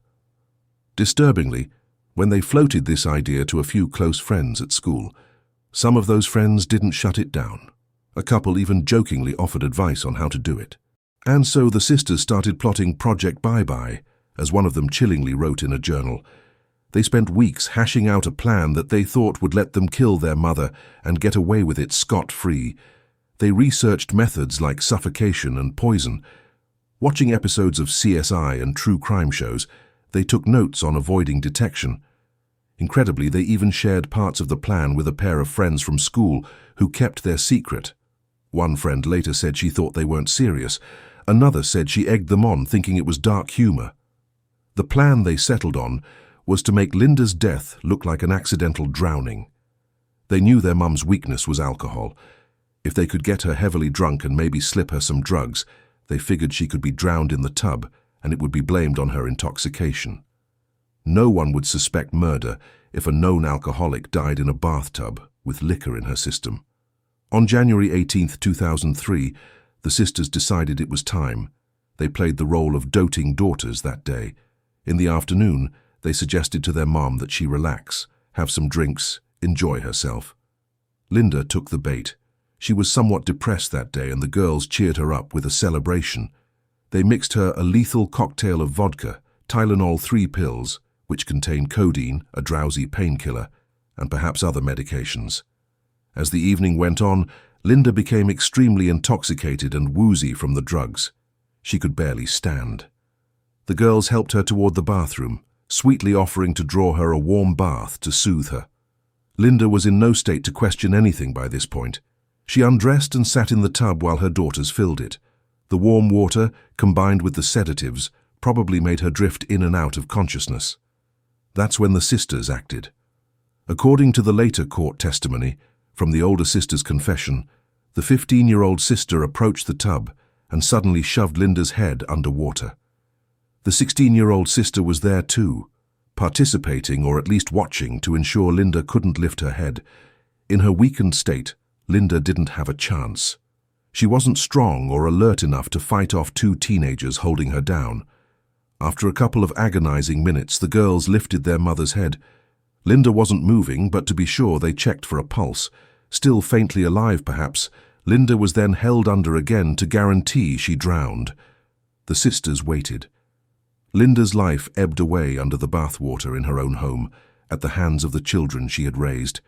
It was as cold and premeditated a murder as one can imagine. And after it was done, the sisters immediately went into cover-up mode. They pulled the drain plug to let some water out and positioned their mother's body to look like she might have fallen asleep or slipped under. Then, in an act of staggering callousness, they left the house to build their alibi. They called up friends and went out. Some accounts say they met friends at a restaurant for dinner and milkshakes. laughing and chatting as if it were any other Saturday night. They wanted witnesses to say the sisters were out having fun, while their mother tragically drowned at home. A few hours later, they returned home and put on a grand performance. They dialed 911, screaming and crying that they just found their mom in the tub and she's not breathing.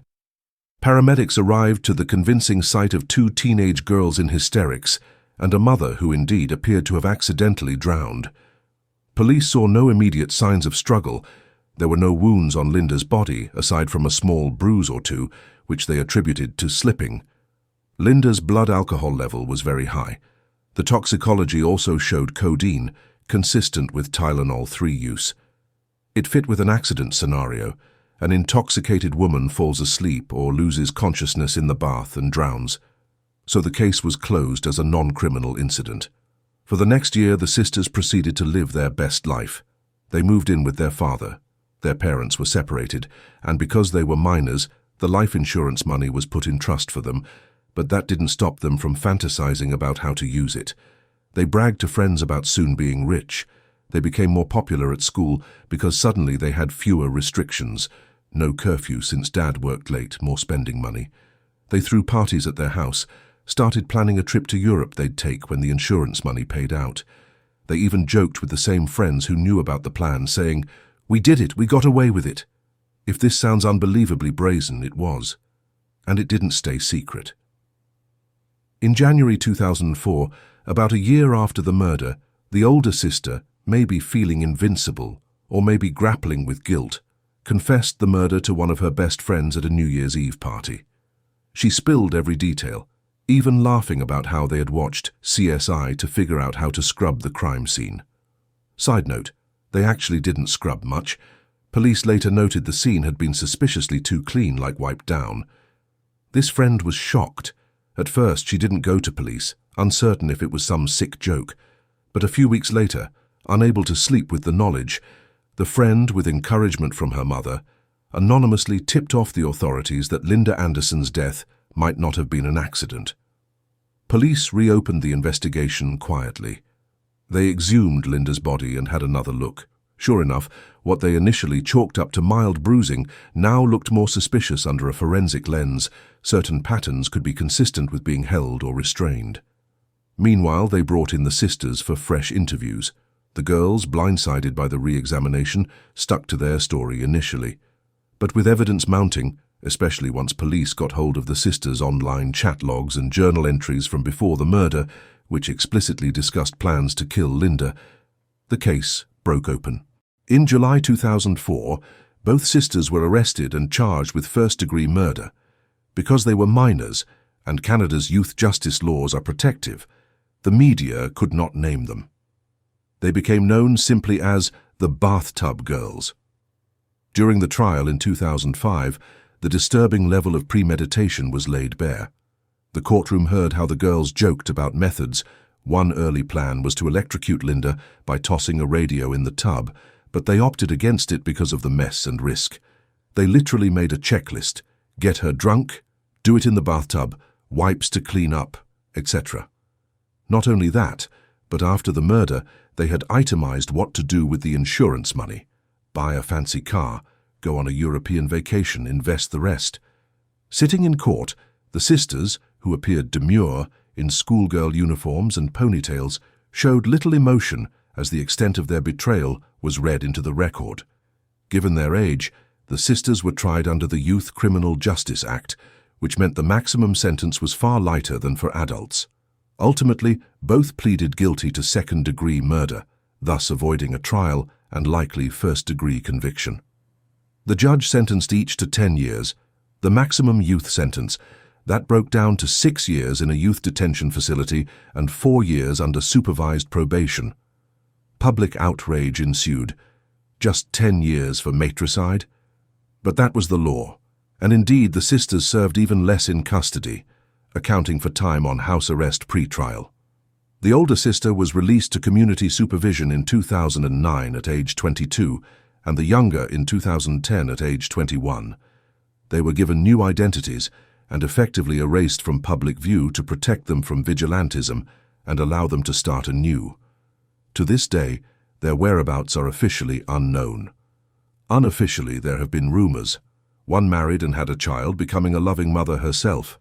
Another became an activist speaking, under identity protection, about youth mental health. However, due to their identity change and records sealed, we can't confirm these tales. It's entirely possible you could meet one of them and never know, a thought that chills those familiar with the case. The Bathtub Girls case remains one of Canada's most disturbing crimes for several reasons. First, the killer's ages and gender. Teenage girls from a seemingly normal background, top of their class, committing such a calculated murder, defied stereotypes. Second, their motive was shockingly trivial: greed and petty resentment. They weren't being abused by the mother. They killed for designer clothes and freedom to party. Third, the justice system's handling, the relative leniency, sparked debate about whether some youth crimes should allow for adult sentencing. In fact, not long after, Canadian law was amended to permit publishing the names of young offenders who commit violent crimes once they turn 18. But it was not retroactive, so these sisters remain protected. Criminologists have analyzed the case to understand the sisters' psyche. Some label them likely sociopaths, pointing to how one sister in a police interview described the murder with a giggle and complained that holding her mom down felt gross because Linda hadn't shaved her legs. That kind of detached, remorseless commentary is alarming. Others argue the sisters were products of a toxic environment and a peer echo chamber. They egged each other on and normalized the idea of murder until it seemed viable. Perhaps it's a mix of both. Linda Anderson's true name remains off the public record, but those who knew her make sure she's remembered for who she was: a flawed but caring mother who worked long hours cleaning houses to feed her kids, who wrote encouraging notes on her daughter's school lunches, who, despite her depression, loved her children unconditionally. She did not deserve the death she got. No one does, certainly not at the hands of one's own kids. If there is any silver lining, it's that the case jolted many parents and professionals into paying closer attention to signs of extreme behavior in teens. It also highlighted the importance of teaching empathy. Many wondered, how could these girls lack basic empathy for their own mother? In response, some schools in Ontario started programs to integrate emotional learning and ethics into the curriculum. The Bathtub Girls went down in infamy, and their story serves as a grim warning. Murder isn't confined to dark alleys or the minds of stereotypical criminals. Sometimes it's brewing quietly in a sunshine yellow house in the suburbs, over petty grievances and adolescent narcissism. It's a scary thought that two smiling, academically gifted sisters could harbor such dark intent. And it's a tragedy of the highest order that a mother's love was repaid with cold-blooded betrayal. Number 9. The Romeo and Juliet Murder. Tyler Witt, Stephen Culver. In the upscale enclave of El Dorado Hills, California, a shocking crime in June 2009 showed just how dangerously toxic young love can become. 14-year-old Tyler Witt and her 19-year-old boyfriend, Stephen Culver, entered into a twisted pact straight out of a Shakespearean tragedy. If they couldn't be together, life was not worth living. But first, they decided they would eliminate the person they blamed for keeping them apart: Tyler's mother, 47-year-old Joanne Witt. This case had it all: forbidden romance, a heartbroken parent, a gruesome murder, a supposed suicide pact, and a cross-state manhunt to catch two star-crossed lovers turned killers. Joanne Witt was a single mother and a respected engineer at the California Department of Transportation. She doted on her only child, Tyler, spelled uniquely with 2 R's. Tyler was, by many accounts, bright and creative. She loved art and poetry. When Tyler entered her early teens, Joanne did what most attentive parents do. She kept an eye on her daughter's friends and budding romances. That's how she grew concerned about Stephen Culver, a 19-year-old drifter who had befriended Tyler in 2008. Joanne initially thought he was just a troubled kid whom they let crash on their couch. Stephen had an unstable home life, and Joanne, being kind, allowed him to stay with them briefly. But she soon discovered that Stephen and her underage daughter were far more than friends. In early 2009, Joanne found Tyler's diary. What she read shook her. explicit entries detailing a sexual relationship with Stephen, and even expressions of wanting to run away with him. Joanne was horrified. Not only was her 14-year-old having sex, but it was statutory rape by a 19-year-old under California law. Joanne confronted them, kicked Stephen out of the house, and promptly went to the authorities. She handed over Tyler's diary as evidence of the illicit relationship. She also obtained a restraining order against Stephen to keep him away from Tyler. Joanne did everything a responsible parent should do. She was trying to protect her child. However, in doing so, she inadvertently signed her own death warrant. Tyler was furious that her mother had betrayed her by getting her boyfriend in trouble. Stephen, facing potential jail time for statutory rape, was equally enraged at Joanne. The young couple's once romantic relationship turned into an echo chamber of anger and self-pity. They saw Joanne as the enemy who had ruined their lives. Through secret phone calls and messages, Tyler found ways to contact Stephen despite the restraining order. They began to fantasize about a life without Joanne. Those fantasies darkened into a plan for murder. Tyler later claimed in court that Stephen first raised the idea. Whether that's true or not, evidence showed both participated fully. They decided on a night, June 11, 2009. Tyler knew her mom's routine. That evening, Tyler acted strangely sweet. She prepared dinner and even offered her mom a drink, into which Tyler had crushed a bunch of prescription sleeping pills. Joanne drank it, likely touched that her contentious teen was being nice for a change. By the time Joanne went to bed, the sedatives had kicked in. She fell into a heavy sleep. Around midnight, Tyler quietly unlocked the front door of their home and let Stephen inside. He was armed with a long, savage hunting knife. Together, they crept into Joanne's bedroom. What happened next is truly horrific. While Joanne slept, Stephen pounced and began stabbing her again and again. Joanne awoke to unimaginable pain and terror. She fought. Evidence showed defensive cuts on her arms, but she was groggy and overpowered. Tyler, by her own later admission, stood by the doorway, humming to herself to drown out her mother's screams. Imagine that level of emotional detachment, humming a tune while your mother is butchered a few feet away. Stephen Culver stabbed Joanne approximately 20 times. The attack was so ferocious that the knife bent. Joanne Witt died on her bed, never understanding why the daughter she loved orchestrated this, or how the sweet boy she tried to help turned into her killer. The morning after the murder, Tyler and Stephen set their next plan into motion, a joint suicide pact. In twisted Romeo-Juliet fashion, they thought they'd die together to avoid capture and spend eternity side by side. But first, they took some practical steps. They adjusted the thermostat in the house to a frigid setting in hopes of slowing Joanne's body's decomposition to buy time for an escape. They grabbed cash, Joanne's credit cards, and her car keys. They also typed out a 2-page suicide note manifesto on the home computer, which they left on the kitchen table. It wasn't so much a love note as a self-absorbed diatribe. In it, they blamed Joanne for driving them to this, expressed how they had to be together, and said by the time anyone read the note, they'd be dead too.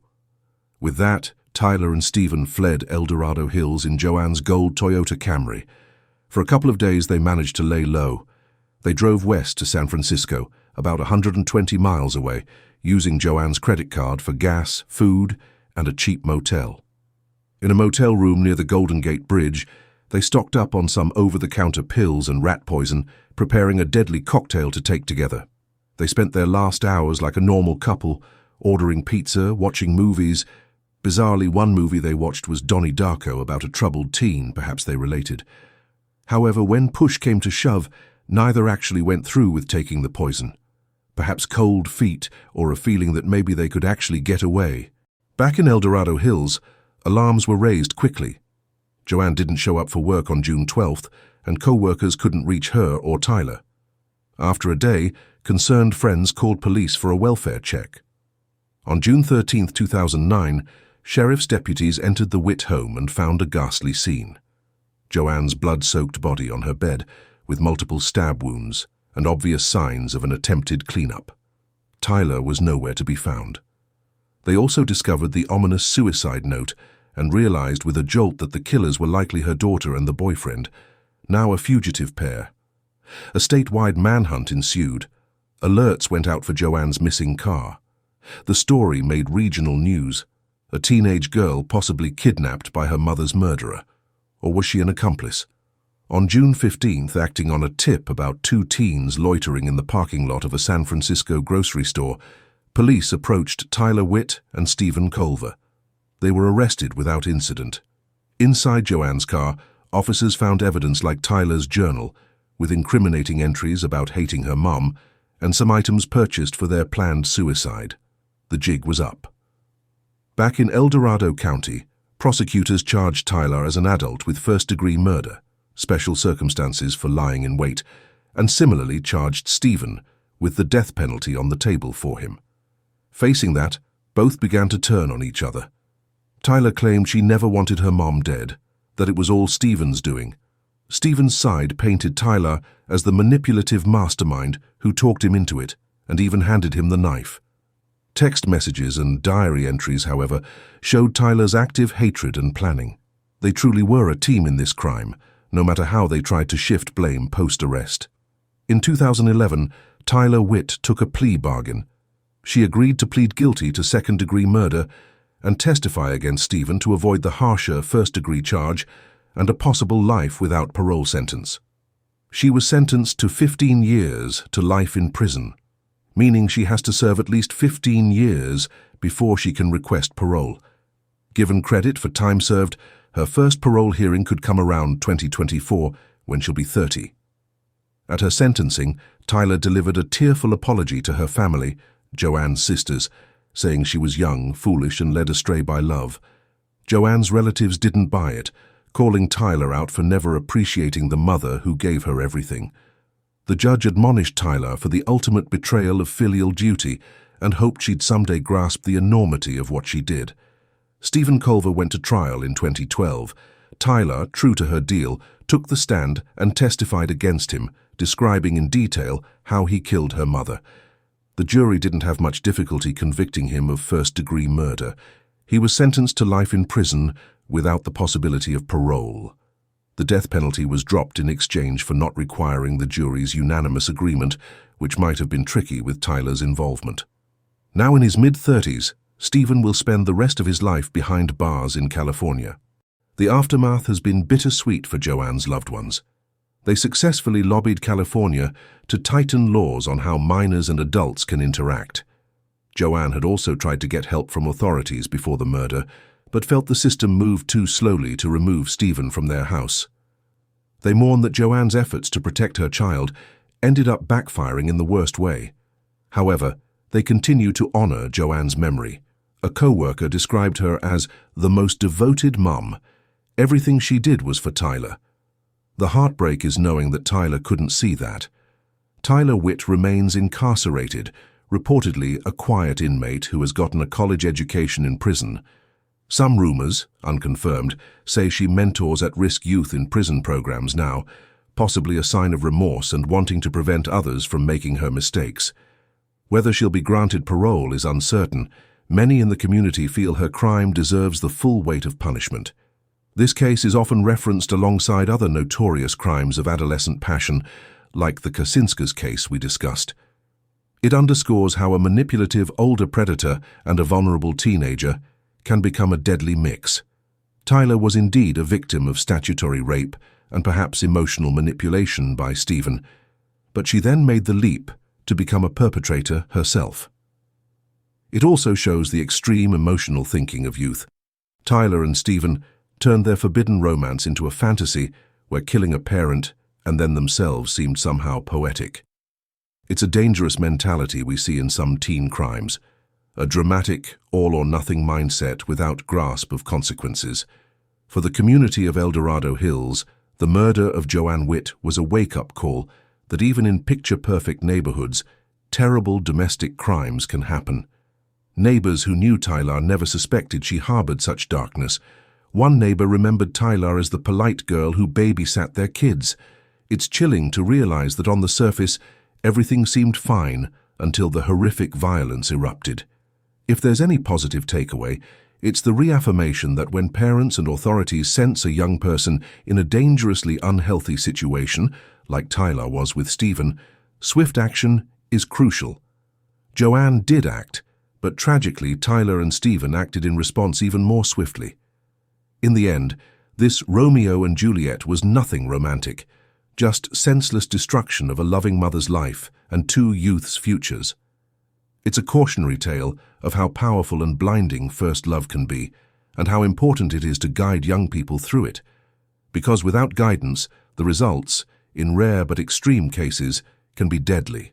Number 10. The Barbecue Murders. Marlene Olive and Chuck Riley, 1975. On a hot summer afternoon in 1975 in the upscale suburb of Terra Linda, California, police were alerted to a grisly discovery at a local state park. A park ranger investigating acrid smoke had stumbled upon a smoldering barbecue pit filled with charred human bones and a skull. The remains were soon identified as James Jim Olive, 42, and his wife, Naomi Olive, 44, a well-off couple who lived in nearby Marin County. The way they were disposed of was so gruesome that the case forever became known as the Barbecue Murders. But the shock didn't end there. The masterminds behind this double murder were their own 16-year-old daughter, Marlene Olive, and her 20-year-old boyfriend, Charles Chuck Riley. The subsequent investigation and trials would highlight a dysfunctional family, a manipulative teenage femme fatale, and a legal outcome that left many outraged. In 1975, Marlene Olive was a rebellious, darkly charismatic teen with a serious attitude. She had been adopted as a baby by Jim and Naomi Olive. Jim was a successful advertising executive, and Naomi was a troubled homemaker. The family had lived abroad. Jim's career took them to Latin America for a while, but now they were settled in Terra Linda. Beneath the veneer of affluence, nice house, swimming pool, lurked serious problems. Naomi struggled with severe alcoholism, prescription pill addiction, and possible mental illness. She and Marlene had a volatile relationship. Constant screaming matches, mutual hatred. Naomi, paranoid and unstable, often accused Marlene of things and tried to control her. Marlene, headstrong and cruel, openly talked about wishing her mother was dead. Jim Olive was often absent, due to work or just to escape the toxic home atmosphere, and when present, he alternated between spoiling Marlene and trying ineffectively to discipline her. Marlene ran wild. She got into drugs, especially LSD and marijuana, dabbled in witchcraft and Satanism for shock value, and hung out with an older, rough crowd. Enter Chuck Riley. Chuck was a socially awkward, overweight 20-year-old drug dealer who hung around the local high school scene selling pot to kids. In early 1975, Marlene latched onto Chuck for one primary reason. He could get her drugs and do her bidding. Chuck, who had very low self-esteem and little experience with girls, was instantly infatuated with Marlene. She flirted with him, gave him attention, something he craved. Chuck fell deeply in love, willing to do anything to keep Marlene's affection. Their relationship quickly became sexual and intense. Marlene enjoyed controlling Chuck. She would boss him around, and he'd comply like a loyal puppy. Marlene started planting seeds with Chuck. She told him how horribly her mother treated her, that Naomi was ruining her life, that she sometimes fantasized about killing her parents. Chuck would later claim Marlene said Naomi had abused her, though there's no evidence Naomi did anything beyond verbal and minor physical fights. What is clear is Marlene had a powerful influence on Chuck's weak psyche. By June 1975, Marlene and Chuck hatched a plan to murder the Olives. Originally, Marlene wanted her mother gone, but realized her father had to be killed too or he'd never let her get away with it. She promised Chuck money, the Olives were well off, and even hinted they'd live together after and be rich. Chuck, blinded by love, and perhaps the prospect of not being a 300-pound virgin anymore, agreed to help. They plotted it for weeks. Marlene drew Chuck a floor plan of the house to show where her parents would be at certain times. She decided on June 21, 1975, a day she knew her father would take her out shopping, leaving her mum home alone. She left a back door unlocked for Chuck that morning, then went out with her dad to run errands, establishing an alibi for herself. Around midday, while Marlene and Jim were out, Chuck Riley drove to the Olive house, armed with a handgun Marlene had stolen from her dad and given to him, plus a hammer. He was also high on LSD, likely to muster courage. He entered through the unlocked door. Naomi Olive was napping in her bedroom, half drunk and groggy. Chuck crept in and stood over the sleeping woman. Then, raising the hammer, he bludgeoned Naomi's skull repeatedly. She woke in agony, screaming. Desperate, Naomi threw up her arms to block the blows, but Chuck kept swinging until she was bloodied and near death. To ensure she was dead, he then grabbed a pillow and smothered her until she went limp. At that moment, to Chuck's surprise, Jim Olive and Marlene came home earlier than expected. Perhaps their outing was short. Jim walked in and immediately sensed something was off. Maybe he heard noise or saw blood on Chuck. Accounts vary. Jim lunged at Chuck in the hallway. Chuck pulled out the handgun. In the ensuing struggle, Jim actually managed to stab Chuck with a small knife, inflicting superficial wounds, but Chuck reacted by firing the gun. He shot Jim Olive 4 times, killing him in the kitchen. This was not as planned. Marlene expected to be away when it happened, but she arrived during the tail end. Now both parents were dead in the house. Marlene and Chuck now had a messy crime scene and 2 bodies. They improvised a disposal plan. Using bedsheets, they wrapped up Jim and Naomi's corpses and dragged them to Jim's station wagon. They cleaned up some of the blood, though not expertly, but no immediate police response helped them out. Then they drove the station wagon with the bodies to China Camp State Park, a wooded area about 20 minutes away. Deep in the park was a picnic site with a brick barbecue pit, like an outdoor grill structure made of bricks. In a morbid twist, they decided to burn the bodies there, essentially cremating them in a barbecue. They hoisted the bodies into the pit, doused them with gasoline, piled on firewood, and lit a match. It was evening by now, and thick black smoke started curling into the sky. They sat there for a while as the fire crackled, presumably thinking it would reduce the bodies to ash. But human bodies don't burn to ash easily, not without extremely high, sustained heat. Marlene got impatient. Someone later testified she even danced around, saying, "I am free, I am free." The bodies charred but did not fully disintegrate. After a while, possibly late that night, Marlene and Chuck left the smoldering pit, assuming animals or nature would scatter what remained. They abandoned the station wagon somewhere in San Francisco to make it look like the Olives left town, and took a bus home. Marlene then began her cover-up charade. She told anyone who asked that her parents had suddenly decided to take an extended vacation to Mexico. She forged a letter supposedly from her mom saying they were fine and would be back later. Marlene started throwing parties at the house. With no parents around, it was a teen free-for-all. She even used her parents' credit cards to go on a shopping spree for new clothes and attend concerts. For a short time, it seemed she might actually get away with it. However, on June 22nd, the very next day, a park ranger discovered the horrific remains in the China Camp Grill. He saw bone fragments, a partial skull, and a foul smell of burnt flesh. Authorities identified the remains as human, with the help of dental records and the discovery of a purse with Naomi's ID that hadn't fully burned. Meanwhile, Jim's co-workers reported him missing on June 23rd when he didn't show up for work.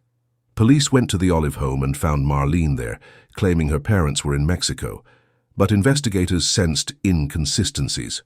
For one, the Olives hadn't told anyone of these travel plans and left their car behind. The one found in SF was soon connected back to them. For another, Marlene's demeanor was suspiciously casual for someone whose parents suddenly vanished. She was also still using their credit cards, a big red flag.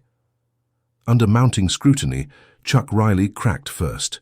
Police brought him in on June 25th after a friend tipped them off that Chuck was bragging about doing something big for Marlene. Chuck, perhaps thinking honesty would get him leniency, confessed to everything in detail. He portrayed Marlene as the mastermind who seduced him into murder. He said she drew maps, unlocked doors, handed him weapons.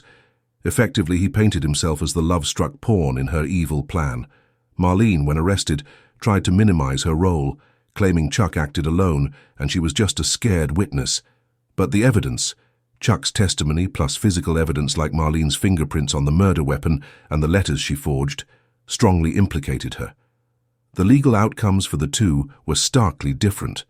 Chuck Riley was charged, tried, and convicted of 2 counts of first-degree murder in 1976. The prosecution highlighted his direct role in the killings. A jury gave him the death penalty. California was executing murderers at that time. But a twist of fate saved Chuck's life. In 1978, California's death penalty was briefly outlawed, and his sentence was commuted to life in prison. Chuck would end up serving over 35 years and was eventually paroled in 2011, deemed an old man who no longer posed a threat. Marlene Olive, however, was a minor, just 16.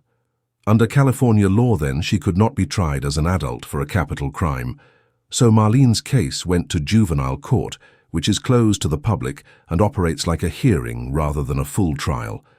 The judge found her delinquent, essentially guilty, of a lesser charge equivalent to second-degree murder or being an accessory. The records are sealed, but we know she was held responsible in some measure. The punishment? The maximum the juvenile system allowed. Incarceration in a youth facility until age 21, with some time in a psychiatric program. That meant Marlene, the alleged mastermind of a double murder, walked free in 1979 after only about 412 years of detention. Yes, by the time she could legally drink, she was out in the world again. This outcome outraged the community and made national news as an example of the limits of the juvenile justice system. Many felt Marlene got away with murder. She certainly acted that way. After release, Marlene changed her name and drifted through low-paying jobs in various cities. But trouble followed. In the 1980s and 90s, she was arrested multiple times for drug offenses, fraud and forgery. She served additional stints in jail for these crimes. Each time she reappeared in the news, journalists would recall her past. Marlene Olive, the infamous barbecue girl turned con artist. As of today, Marlene is in her mid-60s, presumably still alive, and may be living quietly under an assumed identity. She's never done a tell-all or publicly expressed remorse. Those who have interacted with her later in life describe her as manipulative and failing to truly grasp the enormity of what she did at 16. The barbecue murders case remains a staple in true crime anthologies, partly because of its lurid details, burned bodies in a grill, and partly because of the legal anomaly. It spurred debates on whether juveniles who commit heinous crimes should sometimes be tried as adults. California in the 1990s did change laws to make it easier to transfer juveniles to adult court for serious violent felonies, arguably thanks to public sentiment from cases like Marlene's. It also stands as an early example of a kind of crime that seems more common in headlines today: teenagers killing their parents. But unlike many such cases where abuse or mental illness is involved, the Olive murders were done for shallow reasons: freedom, money, drugs, and orchestrated by a girl who just didn't want to be told no by her mom. Marlene's story, rebellious teen dabbling in the occult, manipulative charisma over a lover, cold execution of her problems, has an almost cinematic quality. In fact, several books like Bad Blood by Richard Levine and a TV movie have been made about her case. For the Terra Linda community in 1975, it was a loss of innocence. Neighbors began locking doors not because of some outside killer, but because the sweet teenager next door turned out to be a killer in their midst. One neighbor of the Olives famously said, "I used to give that girl cookies. Now I wish I'd poisoned them." The Olive family tragedy is a reminder that sometimes the call is coming from inside the house, the danger within. It's also a cautionary tale to parents. The Olives had means and tried therapy, travel, tough love. Nothing turned Marlene from her dark path. Was she born bad or made so by circumstance? We'll never fully know. But one chilling detail sticks. After her release, a reporter asked Marlene if she felt any guilt for what happened. She supposedly smirked and said, "Why, I'm free, aren't I?" Echoing the very words she uttered as her parents' bodies burned in that barbecue pit. And with that, we come to the end of this journey through 10 unsettling true crime cases involving young perpetrators. These stories were not easy to tell or to hear. They are heavy with betrayal, tragedy, and lost innocence. If you've watched or read this far, thank you for sticking with us. Here at Crime Unknown, we aim to shed light on the darkest corners of human behavior, not to scare, but to understand and remember the victims and lessons. Each of these cases asks difficult questions about youth, morality, and justice. Which case shocked you the most? Was it the sheer senselessness of the Slender Man stabbing, the cold-hearted plotting of the Bathtub Girls, the tragic collapse of a friendship in the Dillard High shooting? Let us know your thoughts and feelings in the comments. We read them and value a respectful discussion. If you found this deep dive informative, please give the video a thumbs up and consider subscribing to Crime Unknown for more comprehensive true crime explorations. We cover cases large and small, known and obscure, always striving for detail and respect. Most importantly, as we reflect on these stories, let's honor the victims. Remember the names like Helen Miller, Peyton Leutner, who survived, Serenity Richardson, Skylar Neese, Amanda Collette, Jan Domenico, the staff at Cleveland Elementary, Linda Anderson, Joanne Witt, and Jim and Naomi Olive. Their lives mattered and their stories continue to teach us. Until next time, stay safe, look out for one another, and as always, we'll see you in the next video. Thank you for watching. Please subscribe.